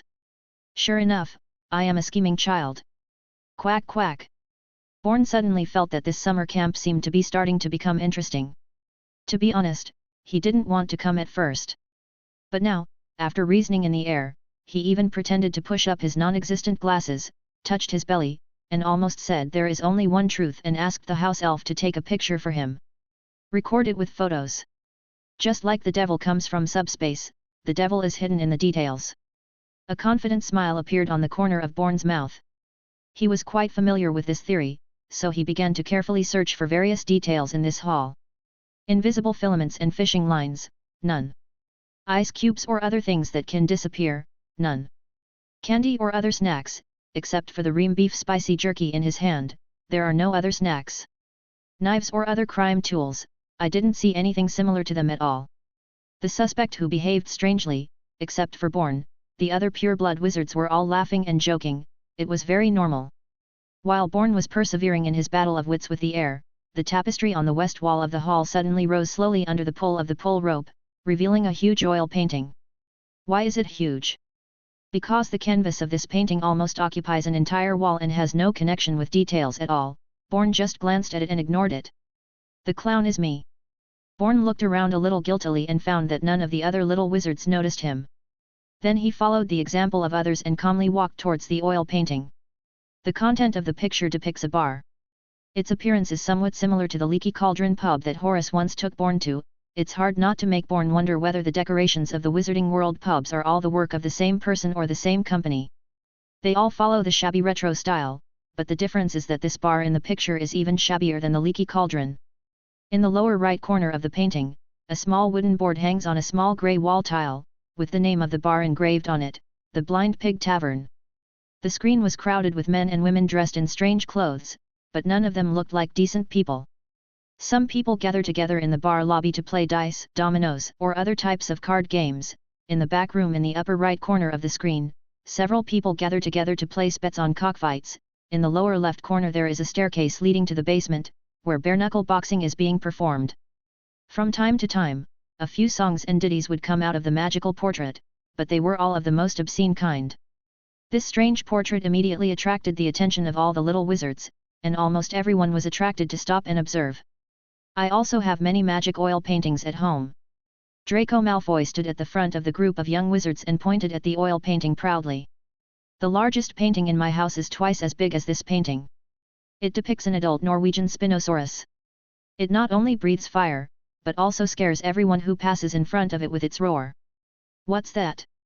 I also have a portrait at home. I just hide it from me. But one time I secretly saw it. The painting on it was a life-size portrait of my mother and him that my stepfather asked someone to paint. In the picture the character even takes off his clothes. A kid named Blaze didn't seem to be interested in the stinky Malfoy, and he immediately choked out not to be outdone. His response earned Draco a death stare, and Draco's two henchmen, Crab and Goyle, both gave him a few fleshy fist blows. However, Blaze's interruption also aroused the desire for expression in the other little wizards. One by one, they all opened up their chat boxes and began to show off how many magical portraits they had in their homes, or how magical those portraits were. They are all rich people. After listening to the Versailles speeches of various young wizards, Bourne couldn't help but feel secretly. Horace had told him something about magical portraits. Because if you want to draw a magical portrait, the artist needs to use special activated developing pigments. That thing is essentially a relatively unorthodox potion. It is not sold in ordinary potion finished product stores, and the price on the market has always been high. Not only that, the canvas of the magic portrait is no ordinary canvas. Although it is not considered high-end, that kind of canvas is actually an alchemical product, and its longitude and latitude lines must be sequentially added with several to more than a dozen types of magical animal hair. Therefore, even if you don't count the manual cost of the magic portrait craftsman and the subsequent maintenance fees, just calculating the cost of various raw materials, it will take 30 to 40 galleons to make a square foot of magic portrait. The production cost of such a large portrait of the Blind Pig Tavern hanging on the wall would probably be more expensive than that of some ordinary family wizards building a house. Chapter 10. Hey, you little brats, keep your voices down. Just as the little wizards were chattering about whose magic portrait was the largest, most expensive, and most unique, a curse suddenly came from the portrait. Moreover, with this voice, all the characters in the portrait of the Blind Pig Tavern seemed to have pressed the mute button at the same time, and they all turned to look at the group of little wizards in tacit agreement. A shriveled little guy took a square step, separated the crowd in the portrait with his hands, and walked up to the little wizards. He had a cigar in his mouth, shuffling his feet, his jacket was open, there were tar stains on his sleeves, he was wearing a lead grey vertical striped shirt, cheese overalls, and the leather of his boots had been worn away. This guy had a broad, dark face, a hooked nose, a cigar in his mouth, and a row of crooked yellow teeth. Although his wrinkled hands were half-curled, the 10 fingers that were forcibly bent toward the back of his hands were hard to ignore. This is a goblin. However, this guy is very different from his kind that the little wizards have seen and heard about before. He is not a well-dressed goblin like Gringotts, but more like some kind of villain who wanders in grey or even black areas. My name is Narlac. The goblin in the portrait came closer. He used his curled fingers to hold up his hair, which was rounded to almost nothing, and showed a smile that he thought was very kind to the little wizards. This is the owner of the Blind Pig Tavern. These 2 sentences are pretty normal. But then the goblin suddenly bit off the cigar with his teeth and spat out a ball of sticky cigar stem with a poof sound, revealing a ferocious face. You hateful little brats! Haven't the adults at home taught you not to disturb others casually? Just because you guys were noisy, I guessed 3 pharaoh cards wrong in a row and lost 20 galleons in a row. According to the rules, you must pay double compensation for my losses. Otherwise, hey. The ugly goblin smiled ferociously, and all the monsters and ghosts in the portrait also started to make noises and echoed the tavern owner. Regardless of whether it is true or not, the fairy Narlac does look a bit bluffing, and his phrase hey also feels like a big boss. At the very least, some of the little wizards were really frightened by him. A little red-haired girl named Hannah Abbott with 2 pigtails even burst into tears. Why cry? The goblin in the portrait roared angrily again, and like a magic trick, a deck of playing cards appeared out of thin air in his twisted palm. Don't say I didn't give you a chance. As long as you little devils guess the pharaoh cards correctly, I will let you go. Of course, if you don't guess correctly, I will sell you to Nocturne Alley. There are many dark wizards there who like little wizards, and they like to use the hearts of little wizards to drink wine, which is a famous dish in Nocturne Alley. These little wizards were all frightened by Narlac's words, and even Draco Malfoy, who was a stinker just now, looked like a frightened quail at this time. He was trembling and shouting, I want to tell my father. Also, my family is rich. These little wizards from pure-blood families were still too young, and they lost their minds when they were intimidated by the evil goblins in the portraits. Even those who had participated in one summer camp were caught off guard by this unexpected situation. The most they could do was clamor for Dr. Watson and Mr. Sherlock to deliver justice. Only Bourne was the calmest, and even a little bit excited, because he felt that things were starting to become interesting. He walked up to the portrait, tilted his head with his hands behind his back, and asked in a teasing tone, Does your melon stay ripe? Narlac. You brat, what are you talking about? The goblin said evilly, I'm warning you, don't play tricks. Either guess what cards I have in my hand, or get out of my way and don't block it. Work with me. Working. Bourne seemed to have caught something. Watson, what do you think? After talking to Watson about the overall idea of his little game, Sherlock asked his assistant somewhat sarcastically. He, who was always known for his calmness, showed a rare hint of uneasiness. What do I think? Watson repeated. He didn't answer, but just turned his head and drifted away. You bastard! I have to look at Gringott's deposit certificate to see how much of our deposit is left, and then I have to choose between running away overnight or losing all my money. Seeing this, Sherlock quickly urged his mount to catch up with his old friend. In order to maintain the ability to move like a living person, he specially asked a house elf to erect his portrait on the back of a fire crab. Although it is called a fire crab, this magical animal actually looks more like a tortoise, but it has 8 legs. Because of the protrusions on their carapace that resemble gem clusters, and because some shameless wizards like to use their carapace as a crucible, fire crabs were overhunted in the 18th and 19th centuries and were once on the verge of extinction. In order to protect them, the International Federation of Wizards has passed a resolution stipulating that in addition to fire crabs that breed in their native habitat, only people with an adoption license can raise this magical animal in other places. This summer camp for children of pure-blood families has many high-quality sponsors like Lucius Malfoy, so Sherlock can legally own a fire crab as a teaching tool. Its function is to carry Sherlock's magic. Portraits move around. The fire crab's movement speed was not slow, and Sherlock, who was riding it, quickly caught up with his old friend. Watson, listen to me, he began to stalk again. My attempt is definitely meaningful. This may be an epoch-making education reform. Before entering the magic school, the little wizards must show their talents, which is the magic awakening process of the so-called magic riot. There are roughly 2 types of magic riots, either when the little wizard is under some pressure or full of some hope, the body of the little wizard unconsciously performs magic.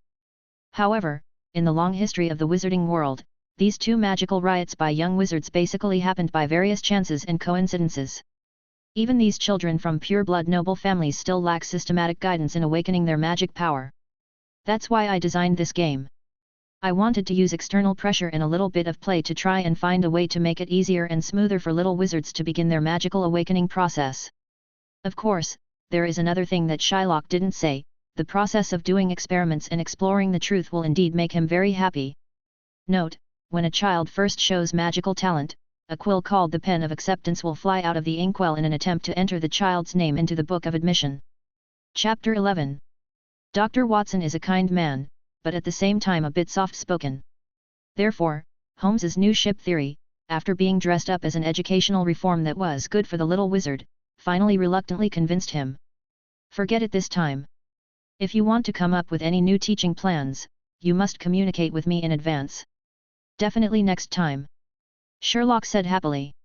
After saying that, he in the portrait immediately took off his wide-brimmed hat, bent slightly, and saluted his old friend. Seeing this familiar action, Dr. Watson couldn't help but hold his forehead with his palms. What else do you want me to do for you? But tell me in advance that I will never do anything that is degrading to the personality or harmful to the physical and mental health of those little wizards. Sherlock looked like, how could you miss me like this? Watson, on the other hand, was already used to this. In the end, he had no choice but to say, just tell me. Sherlock immediately hit the snake and followed it with the stick without any hesitation. Hey, hey, hey, you only need this, and then that. In the lobby on the first floor of the Hermit Manor, the young wizards had no idea about the conversation taking place between the 2 old men. Their attention was now focused on Bourne standing in front of the magical portrait of the Blind Pig Tavern. What is he doing? The chubby crab, with short hair like the bottom of a pot, asked Draco beside him doubtfully. As for another partner, Gore, whenever he encounters something like this that requires thinking, he usually ignores it automatically. In the same way, when that little chubby Gore encountered similar things, he would forget about him. In terms of IQ, the 2 are considered brothers. It was a habit developed by Crabbe and Goyle for generations to leave the intellectual matters to the Malfoys. However, Draco did not answer Crabbe directly, but said to his partner and bodyguard, "Shut up." Because the young master of the Malfoy family actually doesn't know what Bourne is doing. But he knew how to maintain his authority in front of his companions and shut up the questioner when he encountered a question he didn't understand. This was the secret taught to him by Lucius. Bourne didn't care at all about the curious looks of the little wizards. He was now fully immersed in the prayer of Proverbs. This is a habit of his. Just now, Bourne summoned his house elf Momo and asked her to bring his suitcase from the dormitory. From the suitcase, I took out an incense burner, frankincense, and other important ritual items. Then he lit the incense and began to recite some words in front of all the little wizards and Narlac in the portrait. From burning the emperor's wool with candles, destroying monsters in the hole, all the way to burning the traitors with cannons, and destroying the ugly ones, the little wizards may just feel strange when they hear it, but Narlac in the magic portrait is already so angry that his eyes are filled with anger. Straight? Who do you scold? Monsters and traitors can be tolerated. Ugly, who are you calling this? He was particularly concerned about this last evaluation. Who doesn't know that when he was young, Narlac was a famous handsome young man in 59 counties in Great Britain? Ugly, your whole family is the ugly type. And just when the goblin was about to go berserk, Bourne had just finished the proverb prayer, put down the incense burner and took out another important ritual item, a youth version of the chain sword that had been reinforced by his own hands and stamped with the mark of purity. Praise the Om Messiah. After saying this crucial prayer, Bourne hooked his fingers and activated the switch. With the built-in 4-stroke engine running, this chain sword, which looks like a strange toy for children in the wizarding world, finally reveals its loyal face. The middle guide teeth and the guide rod mesh perfectly under the action of lubricating oil, and the blade teeth embedded in the saw chain are driven to rotate rapidly. Its fairy iron material reflects a unique blue cold light under the illumination of the light. Even though Narlac had thousands of words before, after seeing this thing, he regurgitated them all. In the end, he just shouted to Bourne, "Don't come over. You won't let me pass." Bourne tilted his head and said with a faint smile, "Then how can I play a game of Pharaoh with you? Just play cards, what are you doing with that thing?" Narlac was a little angry. "There are so many pretentious guys behind you, and they might even help you read the cards secretly." Bourne pouted to indicate to the goblin that he was not the only one in the magical portrait of the Blind Pig Tavern. "Let me put some background music, not too much, right? Background music. That's right. Haven't you heard the saying, no one can beat me in my BGM? No. Are you sure you don't want to destroy this painting? I can tell you that this Blind Pig Tavern is worth more than 2,000 galleons. If you destroy this painting, your parents will have to pay a large sum of money." Parents are an issue that Bourne doesn't want to dwell on. Whether it is this life, the previous life, or even the first life. Narlac's threat in the magic portrait can be described as an accurate step on the thunder. He raised his wrist involuntarily, and the tip of the youth version of the chain sword was slightly raised, as if he might make a thunderous strike at any time. He took a step forward. Correspondingly, Narlac in the portrait immediately made a tactical retreat. "Don't come here. I'll tell you my trump card," Narlac shouted. Although he is a character in the painting, he still inherits the characteristics of his prototype, bullying the weak and fearing the strong, and coveting money. Of course, these 2 points are also the nature of all fairies. The reason why Narlac wanted to participate in Shylock's game was simply because the latter promised him that he would make an appointment for free aftercare for the painting The Blind Pig Tavern. It's just a few dozen galleons. It's not worth risking your life for this little money. However, he really didn't expect that the little wizard now would be so brave. If they don't agree with each other, they actually want to go to war with him. Therefore, Narlac chose to follow his heart. "Look at this." Narlac decisively threw away the playing cards in his hand, stretched out a broken finger, and pointed at a pillar made of bricks next to him. As he pointed, the perspective of the magic portrait also changed, and the brick pillar occupied the center of the portrait. There are many pieces of parchment hanging on the modeled bricks. Each piece of parchment is preceded by wanted, and there are basically moving photos made with developing ink. Except for one. That guy Sherlock just asked me to play a Pharaoh game with you. In fact, no matter whether you win or lose, you will see this wanted poster. He just wants to give you a. Narlac chose to confess. However, in the middle of his words, his upper and lower lips were firmly connected together as if under a spell. In the portrait, a wizard holding a wand was pushing open the bat door of the Blind Pig Tavern and walking in. Chapter 12. The wizard was over 6 feet tall and extremely slender. A pair of grey eyes are set on an angular diamond face, His slender aquiline nose makes his appearance look particularly alert, and his square and protruding jaw reveals that he is a very perseverant person. He was wearing a decent hunting suit, a tall felt hat on his head, and a civilization stick under his arm without a wand. "Hello," he looked at the little wizards who were gradually gathering in front of the portrait of the Blind Pig Tavern with a smile, and then said in a gentle and magnetic voice, "My name is Sherlock Holmes. Some of you already know me. It doesn't matter if you don't, Dr. Watson should have introduced me before, and I am the main teacher of your grammar and writing course." Including Bourne, all the little wizards present saw this paper man teacher, and their eyes widened because of the novelty. Well done! In the first surprise test of on-the-spot reaction, every little wizard here was very witty, and everyone got an "Oh, that's what I said," and it can't be changed even if Merlin comes. The voice in the portrait sounded particularly excited. Mr. Slugghorn showed enough determination and bravery. Miss Abbott sacrificed herself for others and showed weakness to the enemy by crying, which made the enemy lower their vigilance. Mr. Malfoy is indeed a scholar and knows the goblin race very well.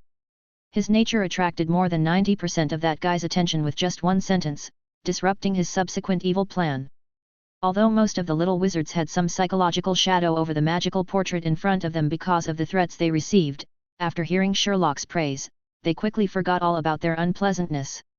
Of course, while Sherlock was speaking, Dr. Watson also helped. A house elf followed the ghost doctor and walked into the hall with a lot of parchment rolls stamped with grades.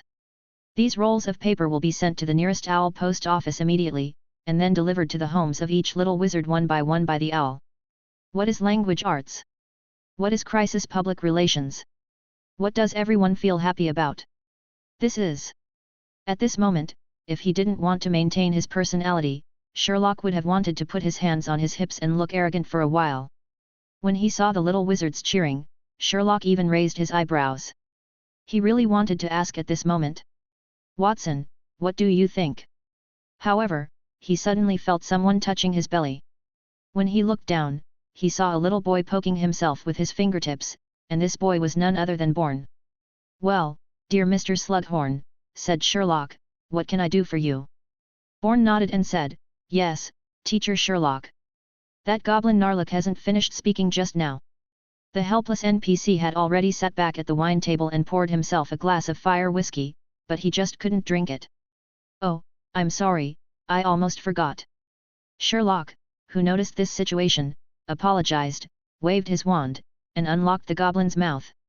Although it was only in the portrait, the look in Narlac's eyes as he looked at him, the look in his eyes that wanted to knife someone could not be hidden. But Sherlock doesn't care much. Ahem. He coughed twice, and then touched his neck with the wand in his hand.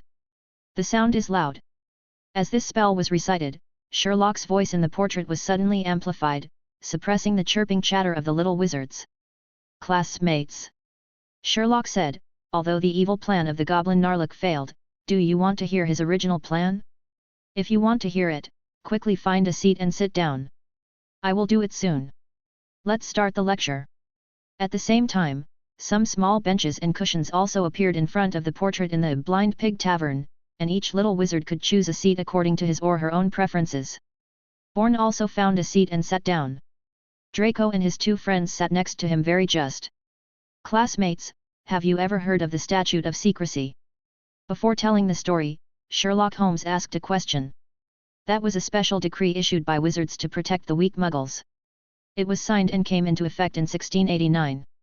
Draco Malfoy was the first to answer without raising his hand. Another young wizard, Blaise Zabinai, let out a soft chuckle. Undoubtedly, this laughter attracted glares from Draco, Goyle, and Crabbe. Since time immemorial, the Malfoys have disliked anyone who contradicts them. That's just an excuse. In fact, it was because the Muggles launched a witch-hunting movement at that time. In order to protect themselves, the wizards united to abide by the Secrecy Act and actively faded out of the sight of the Muggles. Blaise Zabinai has high cheekbones, dark skin, and narrow, slightly slanted brown eyes. When he speaks, he likes to deny others first and then express his own opinions. This makes him appear very self-centered and arrogant. With the tit-for-tat confrontation between the two people, the conversation among the other young wizards seemed to have been stirred up, and they began to share their knowledge of the law of secrecy one by one. After the 17th century, with the great geographical discoveries of Muggles, magical animals and magical plants were increasingly exposed to Muggles, which aroused the vigilance of many wizards. Because they are all precious resources in the wizarding world, in order to hide them, we wizards formulated the secret law. This is the speech of a young wizard named Scamander. He is related to Newt Scamander, the author of Fantastic Beasts and Where to Find Them. Because he was educated at home, his answer was based on protecting magical animals and magical plants. Is it possible that because of the war that broke out between Britain and France that lasted for hundreds of years, wizards, in order not to be involved in it and suffer harm to their interests, formulated the Secrecy Act to cut off contact with muggles? The little wizard who gave this answer was a little girl. She is the niece of the current Minister of Magic, Millicent Barnold, so her answers are somewhat lofty, and she even cited the 100 Years' War between England and France, a point of knowledge that many adult wizards today are not familiar with. It's like putting together a puzzle, and every little wizard's speech is like adding a piece to the puzzle. Bourne listened with great interest. Although he had read Harry Potter movies and novels in his previous life, his understanding of the wizarding world was still quite limited. At the very least, in those movies and novels, it has never been shown that these little pure-blood wizards have such insight. He couldn't help but sigh in his heart, no wonder I remember reading it somewhere. Even though some pure-blood families discriminate against muggles, pure-blood little wizards who take muggle studies at Hogwarts are not only better than those from mixed race and muggle families. There are more young wizards born, and their results are even better. This is almost the same mold as the muggles' education model for the next generation.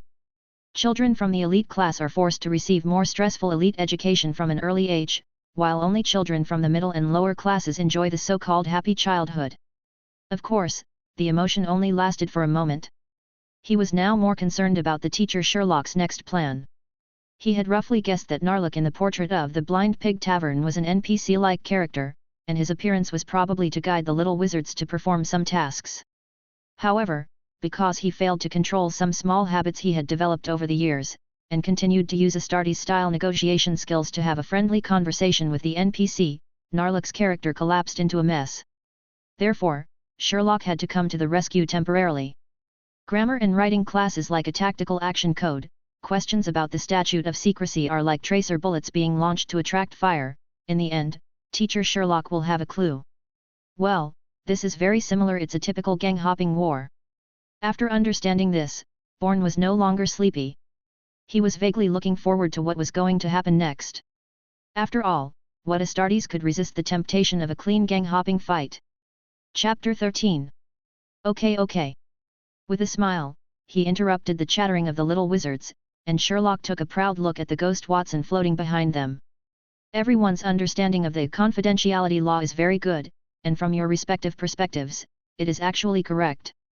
However, those are all about the causes and historical background of the establishment of the Secrecy Act. Have you ever thought about how our lives have changed after the statute of secrecy was strictly enforced by the Ministry of Magic in various countries? Let me give you a hint. This change is not only related to magic, there are more things to consider. Facing the second question, the little wizards wanted to speak freely, but after just a few words, they collectively got stuck. Because I really can't seem to give a decent example. In terms of food, thanks to magic, even the poorest wizarding families don't really need to worry about food. The sparse population of wizards allows them to be completely self-sufficient, and they don't need to share with muggles at all. Trade food. In terms of tools, apart from the various tools, mechanical supplies, used by wizards in their daily lives, apart from the ones they make themselves, the remaining tools that need to be purchased are basically alchemy tools. Muggle factories cannot produce such things. In terms of medical care, although St. Mungo's Hospital is also a hospital, the therapists who can use magic there are completely different professions from Muggle doctors. The former generally thinks of the latter as madmen who cut people open with knives. There are many similar cases, but they are all because wizards can use magic, so this group actually does not seem to need to communicate with muggles to exist independently. But if you think about it this way, wizards can use magic no matter before or after the establishment of the Secretary Act.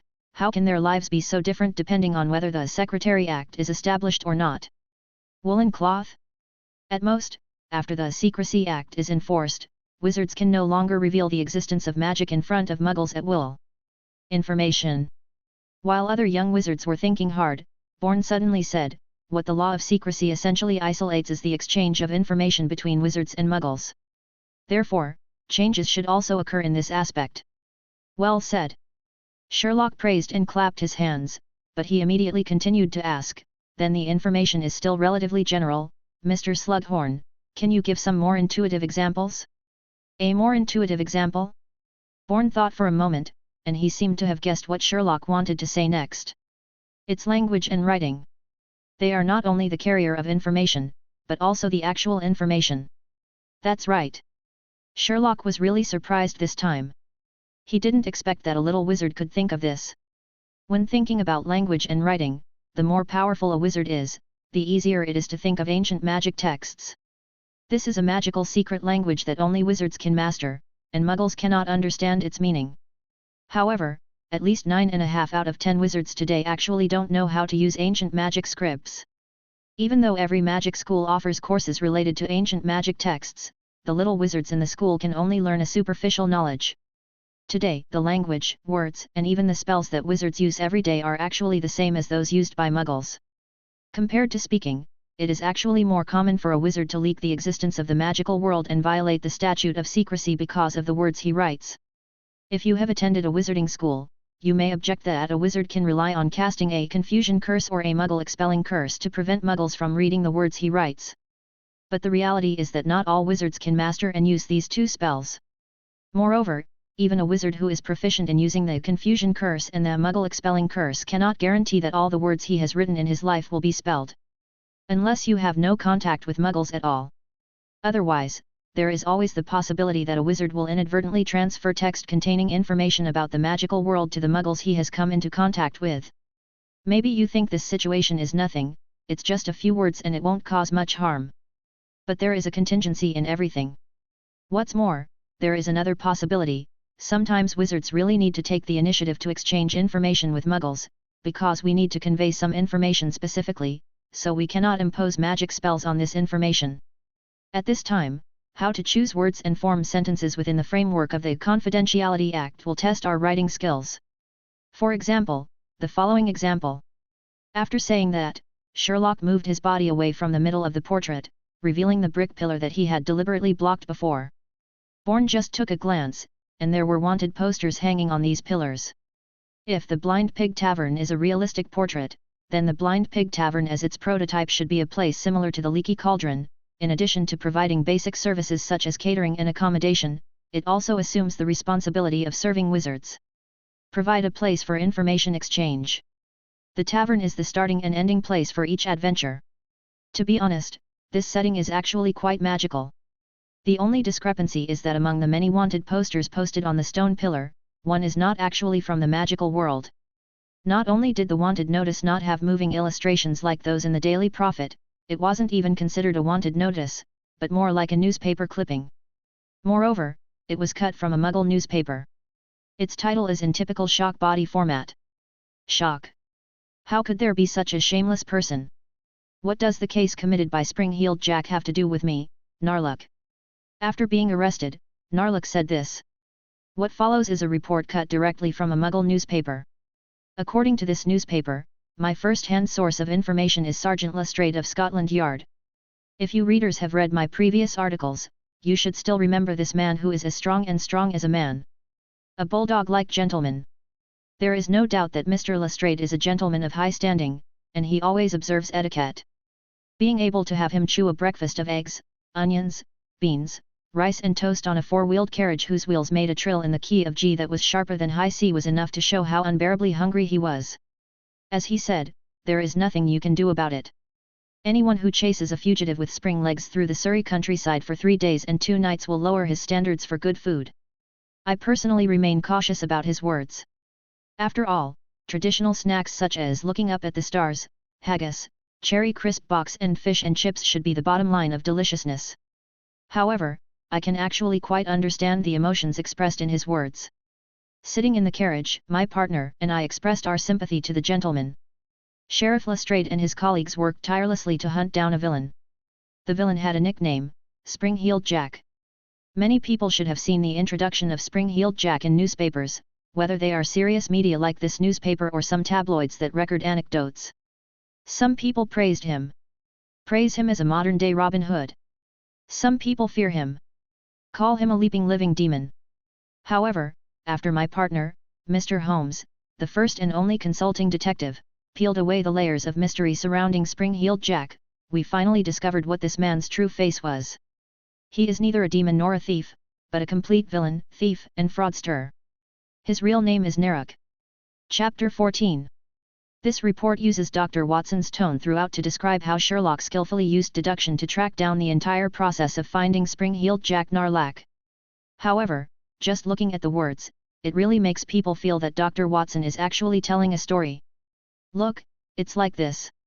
Sherlock in the portrait first blinked at Dr. Watson, who was floating behind a group of young wizards, and then fiddled with the beard on his lips. As long as we can follow one principle, cater to the prejudices of Muggles. Dr. Watson uses the deductive method that is more acceptable to Muggles to explain and replace the spells such as tracing trace and legilimency that I used when investigating the case. People will automatically ignore the real information related to the magical world, and pay more attention to the partial real information we hope to convey to them. That is to say, Spring-Heeled Jack Narlac has been captured. This is very important news for both Muggles and Wizards. In other words, this report is actually an announcement issued by the Ministry of Magic to Muggles. However, those Muggles at that time only regarded it as a novel story. But in any case, without violating the Confidentiality Act, Dr. Watson and I completed a feat of transmitting a large amount of information to the Muggle world. There should be applause here. Bourne was the first little wizard to clap his hands. The leader of the proper atmosphere group. Following his lead, the other little wizards also responded with warm applause, regardless of whether they understood or not. Just like a stage actor performing on stage to thank the audience, Sherlock also took off his hat, crossed his legs and squatted down, gracefully bowing to the little wizards.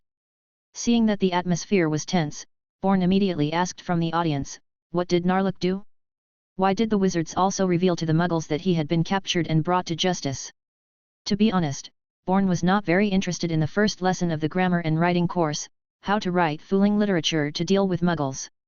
Moreover, he estimated that Sherlock was not teaching these little wizards simply for the purpose of teaching. How boring that is! If the duo of Sherlock and Dr. Watson are, as they say, the prototypes of famous Muggle detective novels, Sherlock is definitely a person who hates boredom far more than others. Sure enough, when Bourne asked this question, Sherlock in the portrait immediately gave him an approving look. Your boy has a future. Narlac really wanted to kill Sherlock. If he really couldn't beat him, he would have rushed over and tore this guy's mouth apart. Narlac really felt a little disgusted with this guy for hitting people without slapping him in the face, and scolding people without exposing his shortcomings.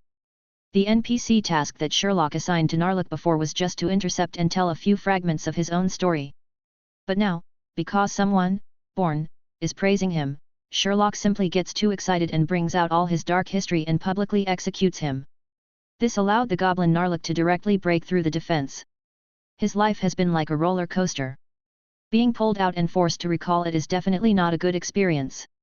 When he was young, like many smarter goblin boys, Narlac also went to Gringotts to become an apprentice. Unfortunately, because he was found to have opened the customer's vault door without authorization, he was punished by the manager and had 10 fingers permanently bent. When the broken finger mark appears on a goblin, it actually means that he has been expelled from the clan. No goblin would believe him. With no other choice, Narlac could only wander alone outside the group, and even soon made a decision that all goblins would never dare to think of, to seek life in the Muggle society. From the early 17th century to the 18th century, goblins launched a series of rebellious movements due to their opposition to wizards' discrimination and prejudice against them, especially the fact that wizards did not allow other humanoid creatures to hold wands. Although the Daily Prophet still publishes several eye-catching news from time to time about a goblin subversion group trying to oppose the rule of the Ministry of Magic, Ms. Bathilda Baskett has already published it in her book A History of Magic. The final conclusion has been made on this period of history. This bloody and thrilling past has completely become a piece of history with the complete suppression of the goblin tribe by wizards. Modern goblins are completely accustomed to abiding by the law of secrecy formulated by wizards, and they will even take the initiative to maintain this. The implementation of the law is precisely the best proof of the above point of view. The modern goblin tribe needs to rely on wizards to survive, whether it is Gringotts, which is responsible for minting and finance, or the Goblin Factory, which produces various magic equipment. The objects it serves are actually wizards. Although a small number of goblins do enjoy some wealth privileges and are richer than ordinary wizards, in fact their assets have always been under the control of the ministries of magic and pure-blood wizard families in various countries. Through various layers of contracts and the cloak of the law of secrecy, the wizard has firmly controlled the goblin group. In addition, after more than 200 years of subtle influence, even most goblins have adapted to this kind of rule. Whenever any goblin dares to do something outrageous, even without the help of wizards, the vested interests among the goblins and the elites among the goblins will punish them out of racial interests and traditional customs. In fact, with the exception of Narlac, those goblins who made similar attempts either failed or were punished to death for violating the statute of secrecy. It is not uncommon for the two to go hand in hand. The smart thing about Narlac is that he had a deep understanding of the immutability of the ancestral law from the beginning. He had never thought about violating the statute of secrecy, so he would not be like the previous losers who just hoped to make money by selling goods between the wizarding world and Muggle society. He knew that doing so would offend the interests of some pure-blood wizard families, so they would be targeted. After reviewing the experience of peers in the past, value transformation was achieved through simple reuse of potential energy accumulation. Through unique starting points, we found the vertical areas in which we are good at, achieving industry CO construction and carrier opening, through point and line combination. Focused efforts have found the tipping point of refinement in the red ocean industry. To put it simply, he found a loophole in the law of secrecy. This law only stipulates that wizards and muggles cannot exchange supplies, but it does not stipulate that wizards cannot sell muggle supplies to muggles for profit. This goblin customized a batch of high-quality and low-cost safes without using any magic, purely relying on handwork. In the magical world, goblins are famous for their ability to process various metal materials, and every goblin has a talent in this area. Although Narlac is a deviant, his skills are indeed very different. He not only improved the locks with spring steel, replaced ordinary key locks with complex mechanical locks, but also covered those safes with a thick iron shell. Although this modification will make the safe a lot heavier, it is just used as a publicity stunt. Instead of buying something that can be carried away by a thief, it is better to buy a heavy one that is difficult for several people to move. Chapter 15. More outrageous things are yet to come. After all, unlike those Raven Guards who specialize in sneaking, Narlac would inevitably have some minor accidents during the process of recovering the safe, no matter how careful he was. On several occasions, he even ran into Muggle Night Patrol officers head-on. However, when he was about to be caught, he could always use the stilts made of spring steel to jump over the wall and throw away the pursuers. This is how the nickname Spring-Heeled Jack came about. What is staggering is that as the name Spring-Heeled Jack spread more and more, his safe business not only was not affected, but became more and more prosperous. Until he met a wizard who was known as a consulting detective, but actually used magical means to solve cases. Sherlock Holmes, a wizard. Narlac, a goblin. In the 19th century, when the Goblin Rebellion was a thing of the past, when goblins faced off against wizards, the result was an undoubted defeat. Sherlock and Dr. Watson, as well as a group of aggressive Scotland Yard police officers, not only successfully cracked the legend about Spring-Heeled Jack, but also caught Narlac on the spot while recovering the safe. Originally, wizards usually had only one way to deal with a goblin who had committed a crime, to punish him as he wished. But helplessly, Narlac, the goblin, not only had the blessing of money power, but also gave two self-defenses that made the wizards feel helpless. The Muggles only know him as Spring-Heeled Jack. What does what he did have to do with me, Narlac? I have not violated the statute of secrecy, and the act of recycling the safe is in line with the goblin customs recognized by the Ministry of Magic. Generally speaking, when it comes to legal interpretation issues, the British Ministry of Magic's approach is to convene a meeting of wise men through the Wisengamot, allowing all participating wizards to discuss and vote to give a conclusive result. However, saving face is a common spiritual trait among British people, whether they are Muggles or wizards. If word got out that a meeting of wise men was convened just because of a little goblin thief, the British Ministry of Magic would really turn into a naked butt grinder, going around in circles to embarrass people. In addition, Narlac's behavior of throwing away money made some powerful people sympathize with his unfair treatment, so the Ministry of Magic could not simply choose a simple and crude solution of getting rid of the troublemaker problem way. Faced with this dilemma, the then Minister of Magic, Fairs Nozzle Spavin, who was known as the most verbose Minister of Magic, made a rare move to cut through the mess quickly. He directly sentenced Narlac to exile, telling him to go to the American continent, which was still a remote country in the eyes of many Europeans at that time, so as to save him from staying in England and continuing to disgust people.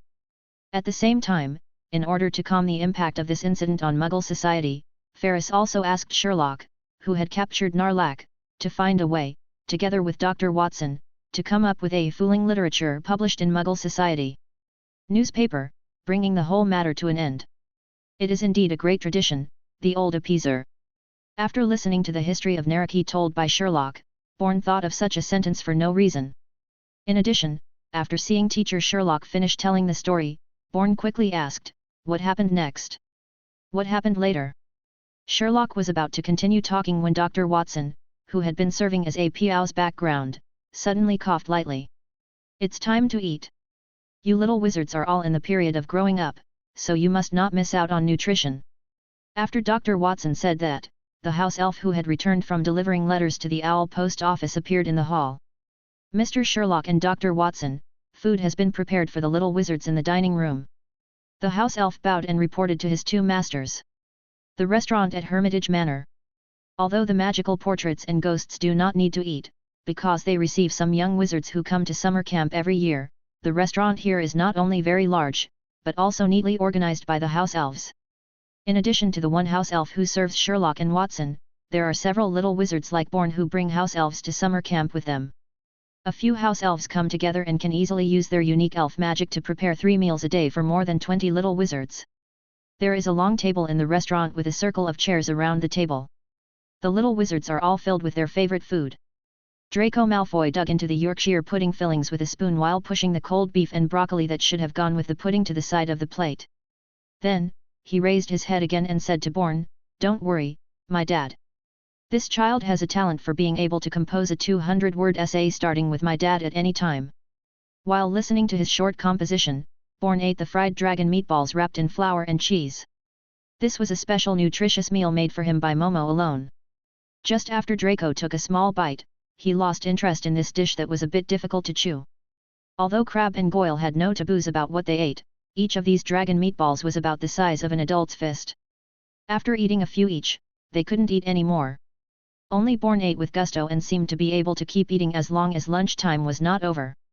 In the view of his grandpa Horace, this was a special talent that Bourne had mastered after mastering the Astartes Magus. However, for Bourne, this was actually his normal state in his previous life. For a space marine in the Dark Ages, eating decent food was not an easy task. Lunch took a full hour, and several house elves brought food to the table one after another. Only Bourne managed to win the entire game, while the other little wizards all patted their bellies and retreated early. Sherlock's living room. With a house elf helping to control the chess pieces, Dr. Watson and Sherlock in the portrait are fighting inextricably on a wizarding chessboard. Seeing that his Black Queen was about to be killed by the White Knight on the opposite side, Sherlock once again used his trump card. "Watson, what do you think?" Dr. Watson had just figured out the strategy to win the chess game within 5 moves, but was suddenly interrupted by this, and his thoughts were confused. "You're such a cunning old dog." Seeing Sherlock castling his king's rook to complete the counterattack, Dr. Watson cursed angrily, and then asked the house elf to put away the chessboard. After the chess game ended, Dr. Watson and Sherlock started talking again. Two people who continue their life in 2 different ways, the most indispensable thing is time. They have to fight against the enemy called boredom in this way every day. However, Dr. Watson seemed a little worried when chatting today. If he didn't have full trust in Sherlock's abilities, Watson would actually be unwilling to assist him in experimenting with the little wizard. Although Sherlock emphasized that this was an educational experiment on awakening magic, who among them still didn't know the other? The little wizards in the restaurant have almost finished eating. Watson said, "Are you sure all those things have been arranged?" Unlike the previous portrait in the Blind Pig Tavern, when he stayed in the portrait of his living room, Sherlock always wore silk pajamas and slippers. He was still holding a glass of brandy in his hand and took a sip before nodding to his old friend. "Of course, I added a separate letter to the report cards sent to the Owl post office this morning." The tortoise-like fire crab carried Sherlock's portrait and swayed back and forth in the living room, like a living person pacing. Sherlock said rather proudly, "I have already reported it to the Aura office of the Ministry of Magic. If nothing else happens, the Aura office will probably have sent someone here by now." "Owl? You use an owl to deliver letters to the Ministry of Magic?" Watson's eyes suddenly widened. "What happened?" Dr. Watson covered his head. "After you become the person in the painting, you will always forget some things that happened after death. A few years ago, the Daily Prophet published news that in order not to attract the attention of surrounding muggles, the Ministry of Magic not only changed the contact information between various departments to magic paper airplanes, but also suspended the Owl Post Office's direct delivery to various departments of the Ministry of Magic. A business. This time it was Sherlock's turn to stare. Sure enough, no accidents can't be said nonsense. Because, if nothing else, accidents will always happen. Chapter 16. Port of Southampton. The whistle sounded throughout the UK's largest passenger port located at the confluence of the River Tester and the River Itchen, announcing that the Queen Mary cruise ship had entered her mooring berth on time. People on the cruise ship were disembarking one after another, and one group of people was at the front of the crowd. 6 black men in black suits carried a magnificent sedan that had been converted into a 4-poster bed. They pushed aside all the people in front of them and quickly walked towards the exit of Southampton Port. The velvet curtains around the sedan were half rolled up, revealing a short figure. The guy sitting in the sedan looked exactly the opposite of the people carrying the sedan. However, although the man sitting in the sedan chair is short in stature, he has a huge head that matches his stature. He was leaning on a soft cushion, holding a glass of wine garnished with salted cherries. While sipping, he smoked a hookah as if no one was watching, and from time to time, he blew out strings of smoke rings outside the sedan. There is no doubt that this team of people looks very weird, and it stands to reason that they will gain a high rate of turning heads wherever they go. But the fact is that no one seems to notice them, including tourists and port staff. Hurry up, you lazy idiots! When the guy sitting in the sedan blew out the smoke ring for the 7th time, he seemed very dissatisfied that he had not been able to get out of the port, so he drank the champagne in the glass and then smashed the champagne glass against a bearer's head. I usually eat a lot, but when I work, I always grind away. Next time anyone recommends me to buy this kind of voodoo labor, I will blow their heads off. Even though he is actually very old, Narlac's behavior when angry becomes more and more ferocious. No one thinks I can come back. No one. Sitting in the sedan chair, feeling the sea breeze blowing slowly, Narlac was thinking leisurely while smoking a hookah. Thanks to his urging, the 4 voodoo laborers exerted all their strength, carried the sedan and pushed through the crowd and ran out of the port. Outside the port, a truck with a capital letter N painted on the carriage has been waiting there for a long time. As soon as Narlac's 4-poster sedan got on board, the car's engine started and drove out of the port parking lot. Boss, I've got it done over there. A house elf appeared next to the sedan with a bang. If any British wizard saw this scene, that person would be so surprised that he would ask 3 questions in a row. Who am I? Where am I? What am I doing? A house elf, not only serving a goblin, but calling that goblin boss? It's all like this, and the Ministry of Magic doesn't care? However, this is indeed the reality on the American continent. The Ministry of Magic in the United States, that is, the organization called the Magical Congress, spends a lot of energy on dealing with the relationship with the Muggle government and dealing with the descendants of the Purifiers, hostile to wizards. Group, caused a series of bad things, so humanoid magical creatures such as goblins and house elves were neglected. Therefore, the entire America is not only the region where the Secrecy Act is most strictly enforced, but also the region where the Secrecy Act is implemented with the worst effect. No one. It is precisely because of this that Narlac, who was exiled more than 80 years ago, not only did not die in this barbaric land, he finally succeeded in making it to the Big Apple City and took root. He opened a speakeasy called the Blind Pig in an alley just a few blocks from the Woolworth Building, home of Macusa. In addition to selling fake wine to all kinds of scum, the Blind Pig Tavern sells all kinds of intelligence and has become a famous underground intelligence distribution center in the American wizarding world. After starting a business successfully again, Narlac became smarter after his comeback. He kept many subordinates around him. Most of them are goblins like him who were exiled to America by the Ministry of Magic of various countries. The rest are ownerless house elves, wild wizards who have never attended formal magic schools, and other marginalized people in the magical world. If not for the rise of the first-generation Dark Lord Grindelwald, Narlac failed to see the situation clearly for a while and acted too greedy when facing Newt's commander, so when Grindelwald having been implicated in some ways during his downfall, his career might be even bigger today. Take a warning. You must take a warning. You must not provoke anyone related to the White Devil. To this day, he still uses these words to reflect on himself 3 times every day. So when he returned to Britain this time, he specially selected some people who had nothing to do with Dumbledore to solve the debt problem. This won't happen again, right? At the Hermit Manor, Sherlock suddenly had a head as big as a bucket after being reminded by Dr. Watson that owls could not send letters to the Auror office. However, Sherlock was indeed Sherlock, and he quickly came up with a plan B. We quickly organized the little wizards and sealed off the restaurant in the manor, which has a wine cellar. Then, Raoul, go and notify all the other house elves in the manor and ask them all to find their masters. Raoul is the name of the house elf who takes care of him and Dr. Watson on weekdays. The two of them played chess just now and Raoul helped them complete the chess game with the chess pieces in hand. Sherlock's portrait is carried on the fire crab's back, while Dr. Watson floats beside him. Are you sure that Narlac will come to the Hermitage Manor? That oil painting has been hanging in the manor for several years. Why are you so sure that he will come here recently? First, the average lifespan of an elf is about 200 years old. Narlac is 173 years old this year, which is equivalent to a 60 or 70-year-old human being. He has already entered his twilight years. If he doesn't come back to take revenge or do something else, he probably won't have a chance in this life. Second, I noticed a secret before.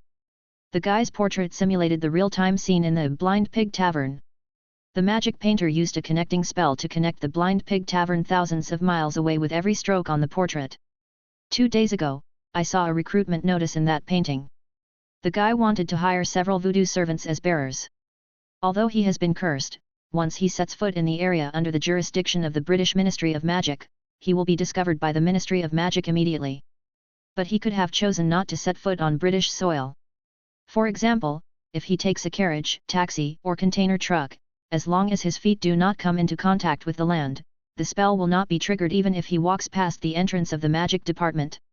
Moreover, when I was young, Little Red Book Publishing House published a family magic book called 99 Interesting Ways to Fool Muggles, which talked about the Sudan. Whether it is ancient Europe, Persia, Central Asia, or East Asia, the Sudan has appeared as a means of transportation in the history of many Muggle countries.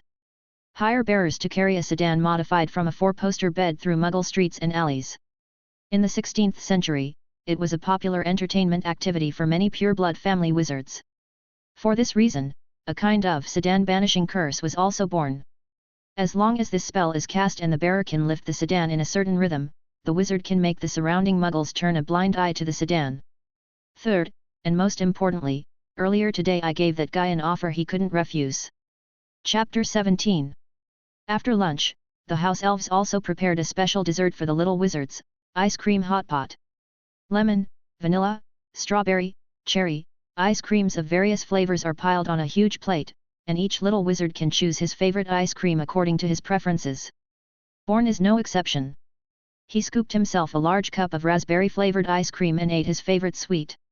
When the little wizards get together, there will never be a shortage of fun.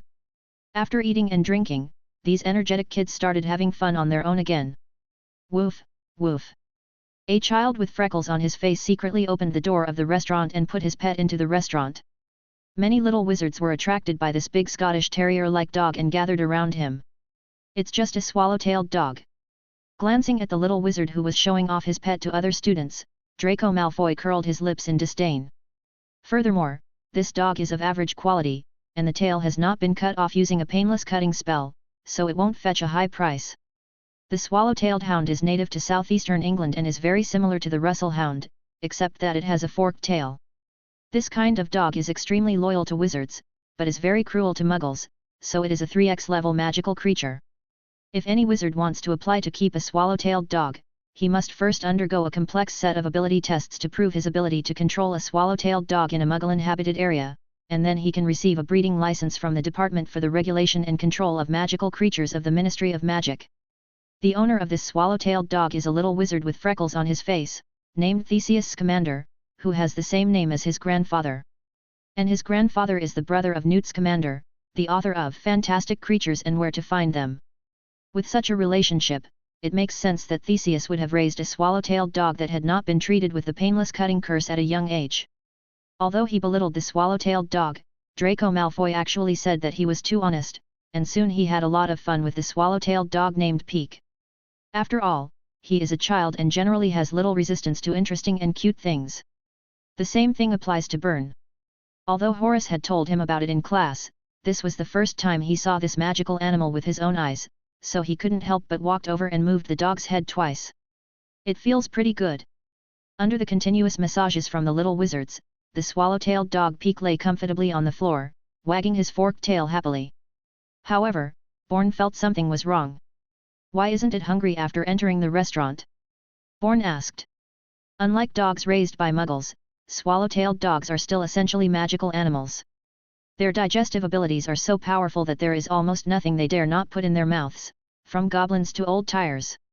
It is precisely because of this that although the swallow-tailed dog is not particularly large, it is actually the biggest eater among magical animals. Weak, pitiful, helpless, but thieves can eat. Usually, they are either eating or looking for something to eat. A swallow-tailed dog brought into a restaurant is like a sniffer brought into a vault, it is impossible to stay there. After hearing what Bourne said, little Theseus was stunned for a moment, then quickly picked up Peek and smelled his butt. There is a strong smell of grass. Peek must have been running for a long time and was peed many times. He raised his head and looked at Bourne in surprise. Have you ever raised a swallow-tailed dog? Of course Bourne never had a dove-tailed dog. However, when Horace told him about the magic potion ingredient dog treasure, he specifically explained the habits of some swallow-tailed dogs in detail.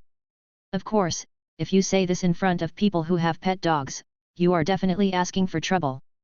So Bourne changed his expression to a more emotionally intelligent one. My grandfather Horace told me that the 45th edition of the book Fantastic Creatures and Where to Find Them specifically talks about the habits and domestication of swallow-tailed dogs. A set of do's and don'ts for them. Hearing this, little Theseus immediately showed a proud expression of I am proud of you on his face. That's a book written by my grandpa Newt, and it's now in its 47th edition. He said proudly, the latest edition of the book has added a lot of content. For example, in a situation like Peek's, he must have been running around the Hermitage Manor for a long time and marked new territory with a lot of pee. You have to wait for another half day before it becomes full of life again. Until then, it's best to give it plenty of water and some high-protein food. Before Theseus could finish his words, another little wizard standing around couldn't help but open his mouth and let out an exclamation. The little wizards who were watching the swallow-tailed dog immediately turned to look at the person who made the sound. Because he was being watched by his peers, this little boy with a round face and a slightly fat body immediately blushed with embarrassment. Bourne noticed this and asked rather friendly, Hello, my name is Bourne, what is your name? My name is Neville, Neville Longbottom.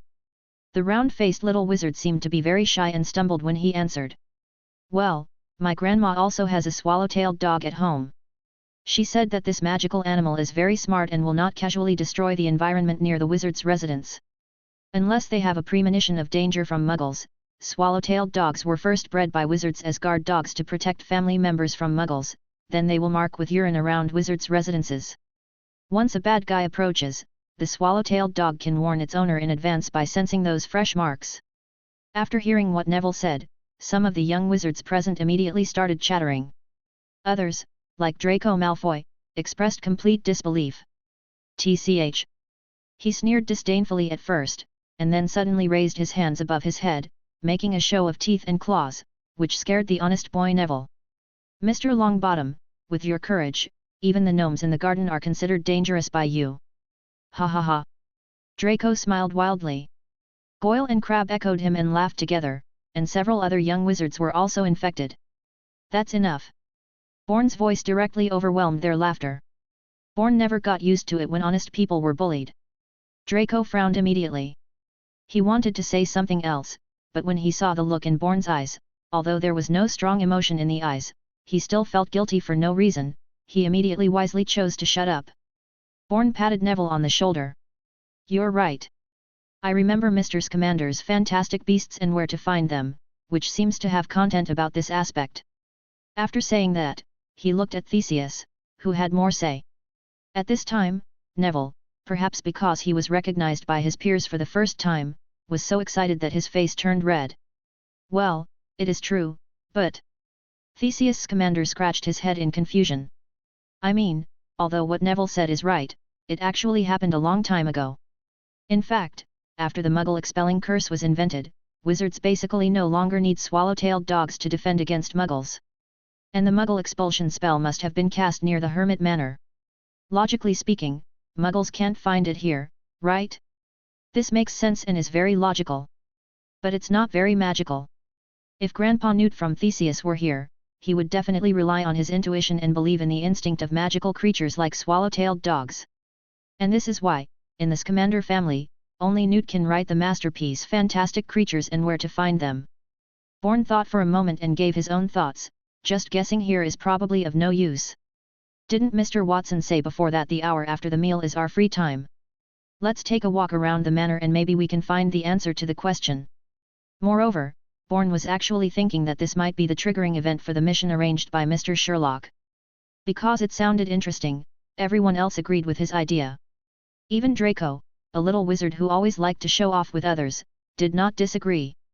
In the afternoon at the Hermitage Manor, except for the occasional sway of the bright sunlight shining through the leaves, everything else seemed quiet. Passing through the Elizabethan entrance hall, the little wizards walked to the middle of a corridor guarded by privet trees.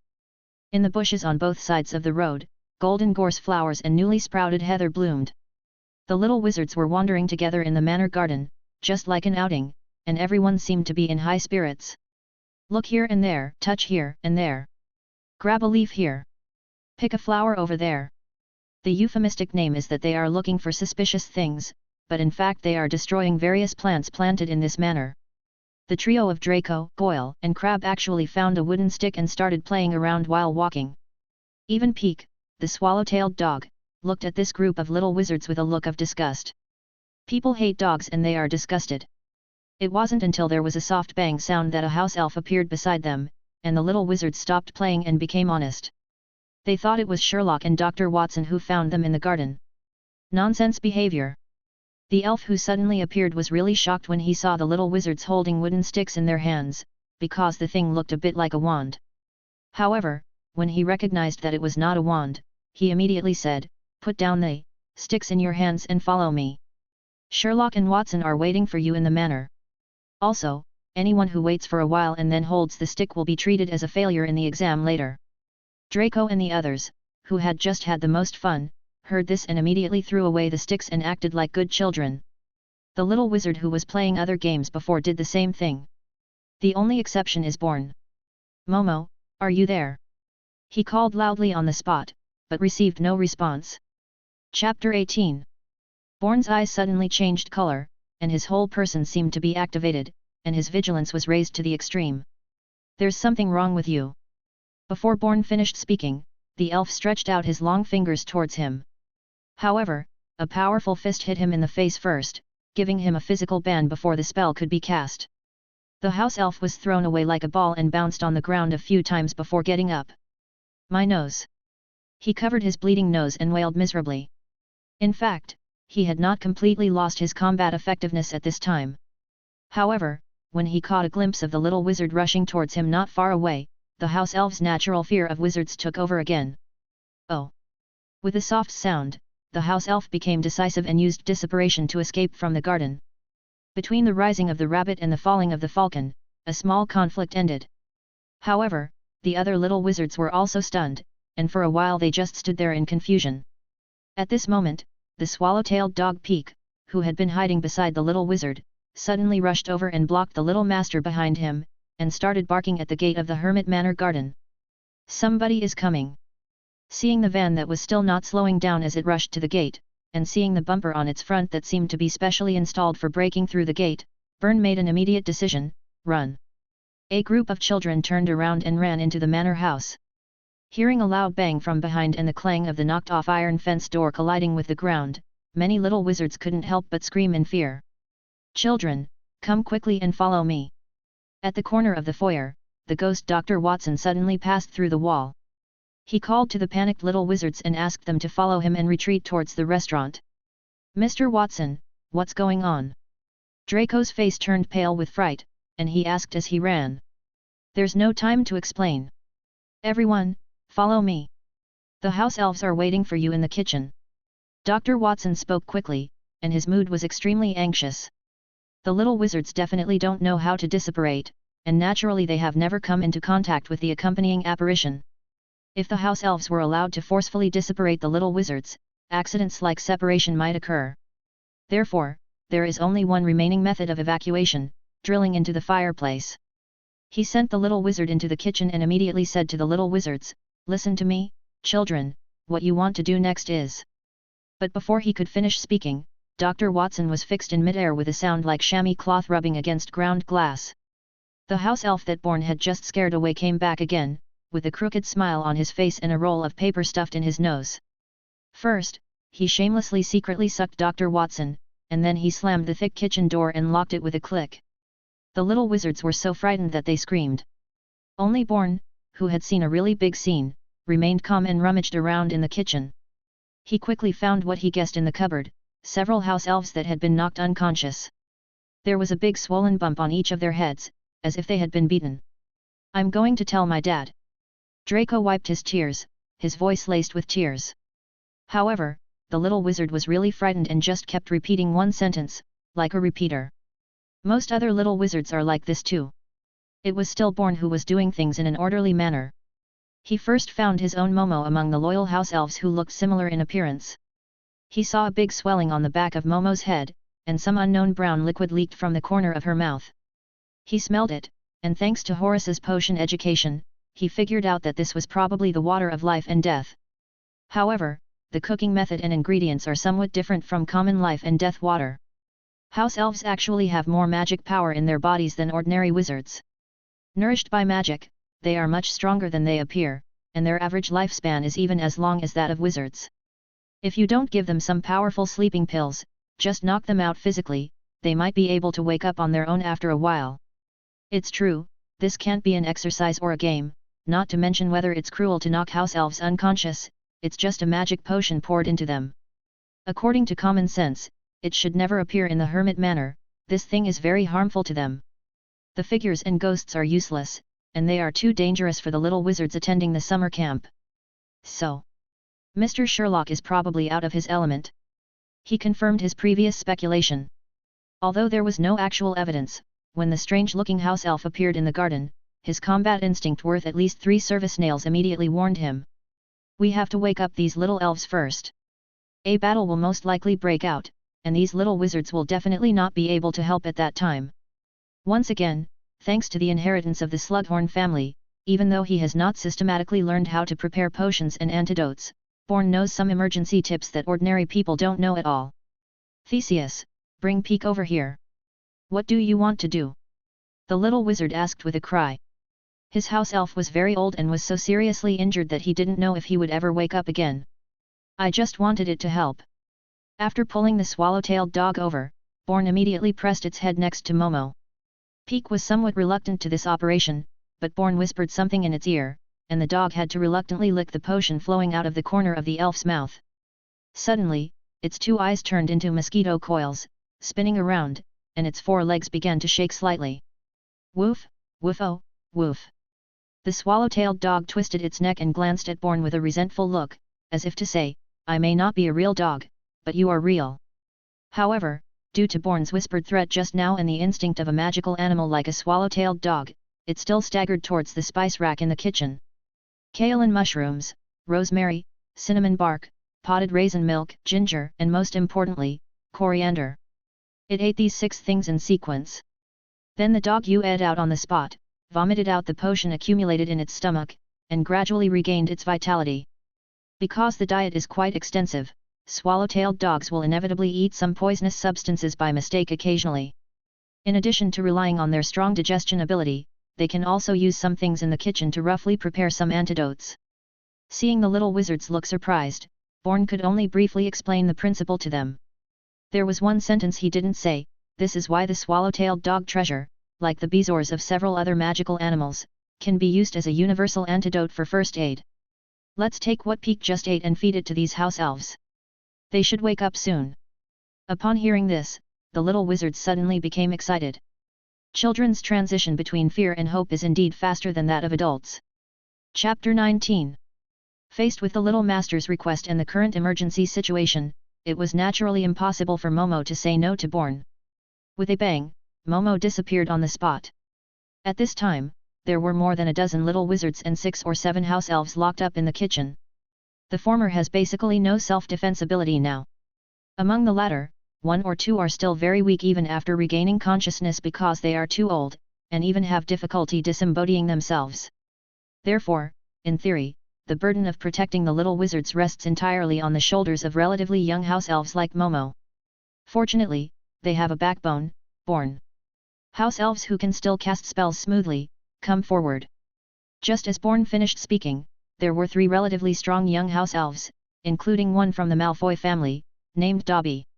Now, I need you to do a favor, try your best to strengthen this kitchen and the kitchen door, so that they cannot be easily broken through by the traitorous house elf or anyone else. Based on their natural obedience to wizards and the fact that they wanted to protect the little wizards of their respective families, the 3 house elves immediately took action after hearing this. They stretched out their slender fingers and traced the walls, doors, and windows of the kitchen in sequence. After one house elf cast the spell, the other one immediately took over. The 3 house elves cooperated very well.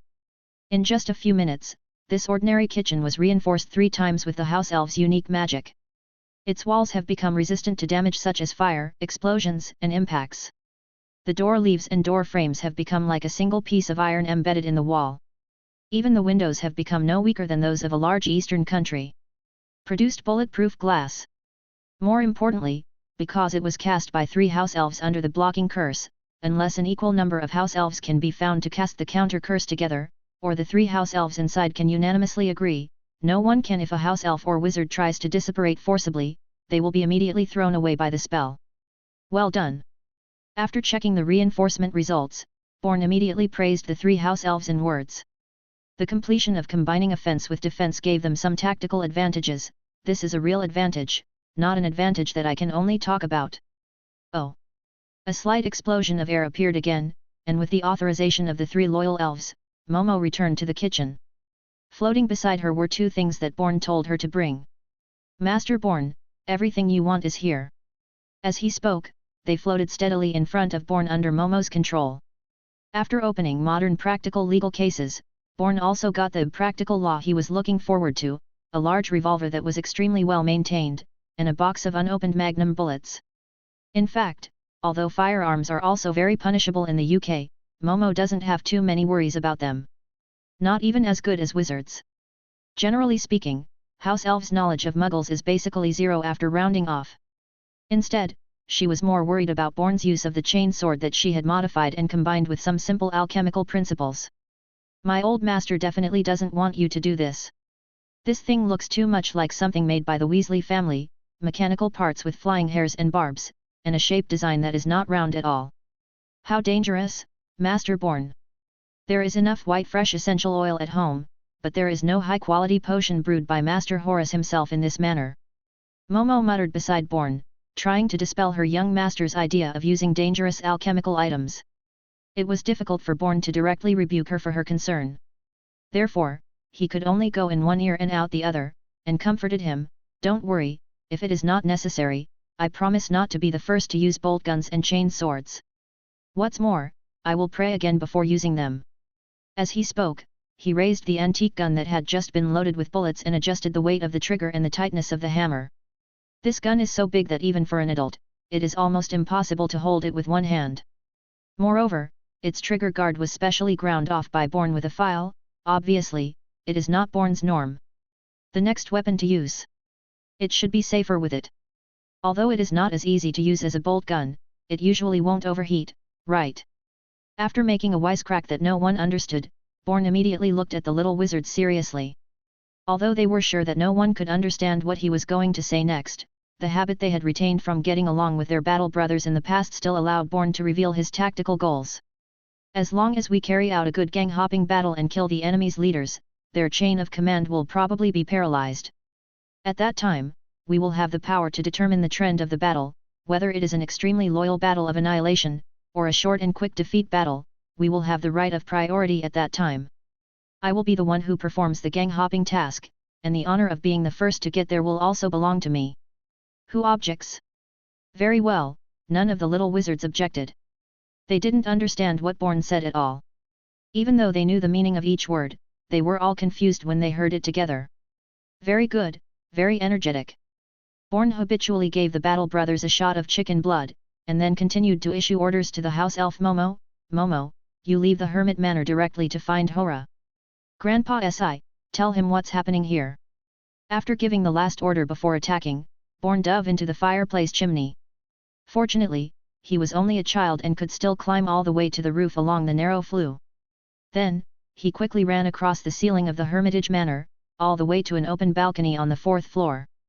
Momo told him that the room connected to the balcony was the living room shared by 2 teachers, Sherlock and Watson.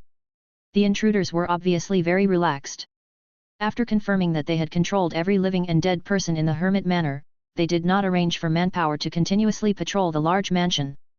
Therefore, Bourne easily slipped out of Sherlock and Watson's living room and walked along the carpeted corridor to the spiral staircase of the manor building.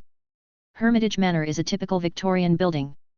This spiral staircase is the only way to an asymmetrical tower attached to the mansion, and this white eaves tower is located diagonally above the foyer. When you open the window of the spiral staircase and look down, you can clearly see the foyer of the manor through the pyramid-shaped glass spire. At this time, it was brightly lit. Bourne's eyesight was very good, and he could clearly see the goblin sitting in the 4-poster sedan in the hall from the tower window, and what he looked like. Judging from the stellar performance of the other invaders, that goblin was not the leader of the invaders, but at least the commander of this operation. Narlac. Bourne was surprised. Although he had indeed guessed that Sherlock had lost his way, he really did not expect that the attacker would be the goblin who appeared in the Blind Pig Tavern. Because in his subjective impression, the people drawn into the magic portrait should all be deceased people. He really didn't expect that a living guy would actually have a moving portrait. Well, it doesn't seem entirely right. There's Dumbledore in the chocolate frog picture. Chapter 20. Narlac spoke loudly. Different from the somewhat sullen image in the previous portraits, the real Narlac is still full of energy even though he is very old. Even Bourne, who was peering at them through the glass dome of the foyer, could hear what the goblin was saying. Old friend, you don't look surprised. Narlac looked at Sherlock, showing a winner's smile as if he had a pearl of wisdom in his hand, holding the same cigar as in his self-portrait, and asked leisurely. Road. You'd better not say anything, Sherlock retorted disdainfully, with the look on his face as if he had stepped on a pile of dog shit and was eager to find something to rub it off with. Every word you say brings down the standards of past, present and future users of this room. Narlac stood up from the sedan in anger, threw his cigar aside fiercely, pointed at Sherlock's nose and threatened, believe it or not, I will burn you right now, and burn him to ashes. I don't believe it, what can you do? Sherlock seemed to be at odds with this goblin. Although he is a sophisticated criminal himself, his skills in using language are indeed lackluster. Narlac was furious. He was so angry that he actually asked his goblin employee to remove Sherlock's portrait from the stunned fire crab and was about to burn it. At this time, a man wearing a hood immediately stood up and stopped him. Boss, don't be angry. He just wants to piss you off. Now the manor has been sealed off by us, but if you want to burn the magic portrait left here, you will really fall into a trap. He might run outside, into his magical portrait hanging elsewhere, to inform other wizards. Narlac glanced at the subordinate who was admonishing him. The latter was a wild wizard he hired in the United States, and he usually behaved quite knowledgeable. That's a good reminder, the goblin nodded affirmatively, I'll give you a few more gins woe pots later. Thank you, boss. The wizard flattered him again, as expected of Mr. Narlac, he is so impressive. After receiving the reminder, Narlac simply posted this article and threatened in another way, I have all the little wizards in this manor. If you don't want to see them hurt, just kill me. Hand over your things. After saying this, he pointed to several humans standing next to the 4-poster bed with weapons, in addition to the wizard, a house elf, and 2 goblins. Narlac also brought several an ordinary person dressed like a mercenary. It was precisely because of these people that Peek's swallow-tailed dog's gift of prediction was triggered, and he ran to the yard of the Hermit Manor in advance to mark his territory with urine. Has he heard of the Purifiers? These people are all descendants of the Purifiers. Narlac said, so, guess what will happen to those little wizards if they fall into their hands? The so-called Purifiers were a group of wizard bounty hunters from different countries that first existed in American history. The New World did not initially have any form of magical government. It was the Purifiers who filled this loophole. Wizards who had committed crimes would become the targets of their pursuit as long as they could exchange for a bounty. Lacking restraint, the purgers became increasingly corrupt over time, and their actions became increasingly brutal. Eventually, they even started a business of selling little wizards, and even captured innocent no-mages as wizards, and handed them over to anyone who could pay the bounty in exchange for payment. When the Magical Congress of the United States of America was established in 1693, the Purifiers were immediately banned, arrested, and punished. Some of the Purifiers had already formed families with no-mages and escaped punishment by hiding in no-mage society, but their descendants gradually became squibs. Unlike ordinary no-mages, the descendants of the Purifiers are aware of the existence of the wizarding world and wizards. At the same time, these people are naturally hostile to all other wizards. Since the establishment of MACUSA, these people have not only been trying to break the statute of secrecy, but they have also been promoting the wizarding threat theory to the no-mage government. Among them, one of the most famous cases is that by chance, a witch named Dorcas 12trees fell in love with a no-mage man named Bartholomew Bale Bourne. Bourne's true identity is actually a descendant of a purifier, and he inherently agrees with the extreme concept that wizards are all evil. During the relationship, Bourne managed to extract a lot of information about magic from Dorcas and made it public, causing the international statute of secrecy to be seriously violated. The consequences of this incident directly led to the MACUSA promulgating Rappaport's law. It was the then Speaker of the MACUSA, Emily Rappaport, who proposed and passed this legal provision, forcing no-mages to be strictly separate from the magical world, using strict punishments to prevent people from the two worlds from contacting and marrying each other, to avoid such incidents from happening again.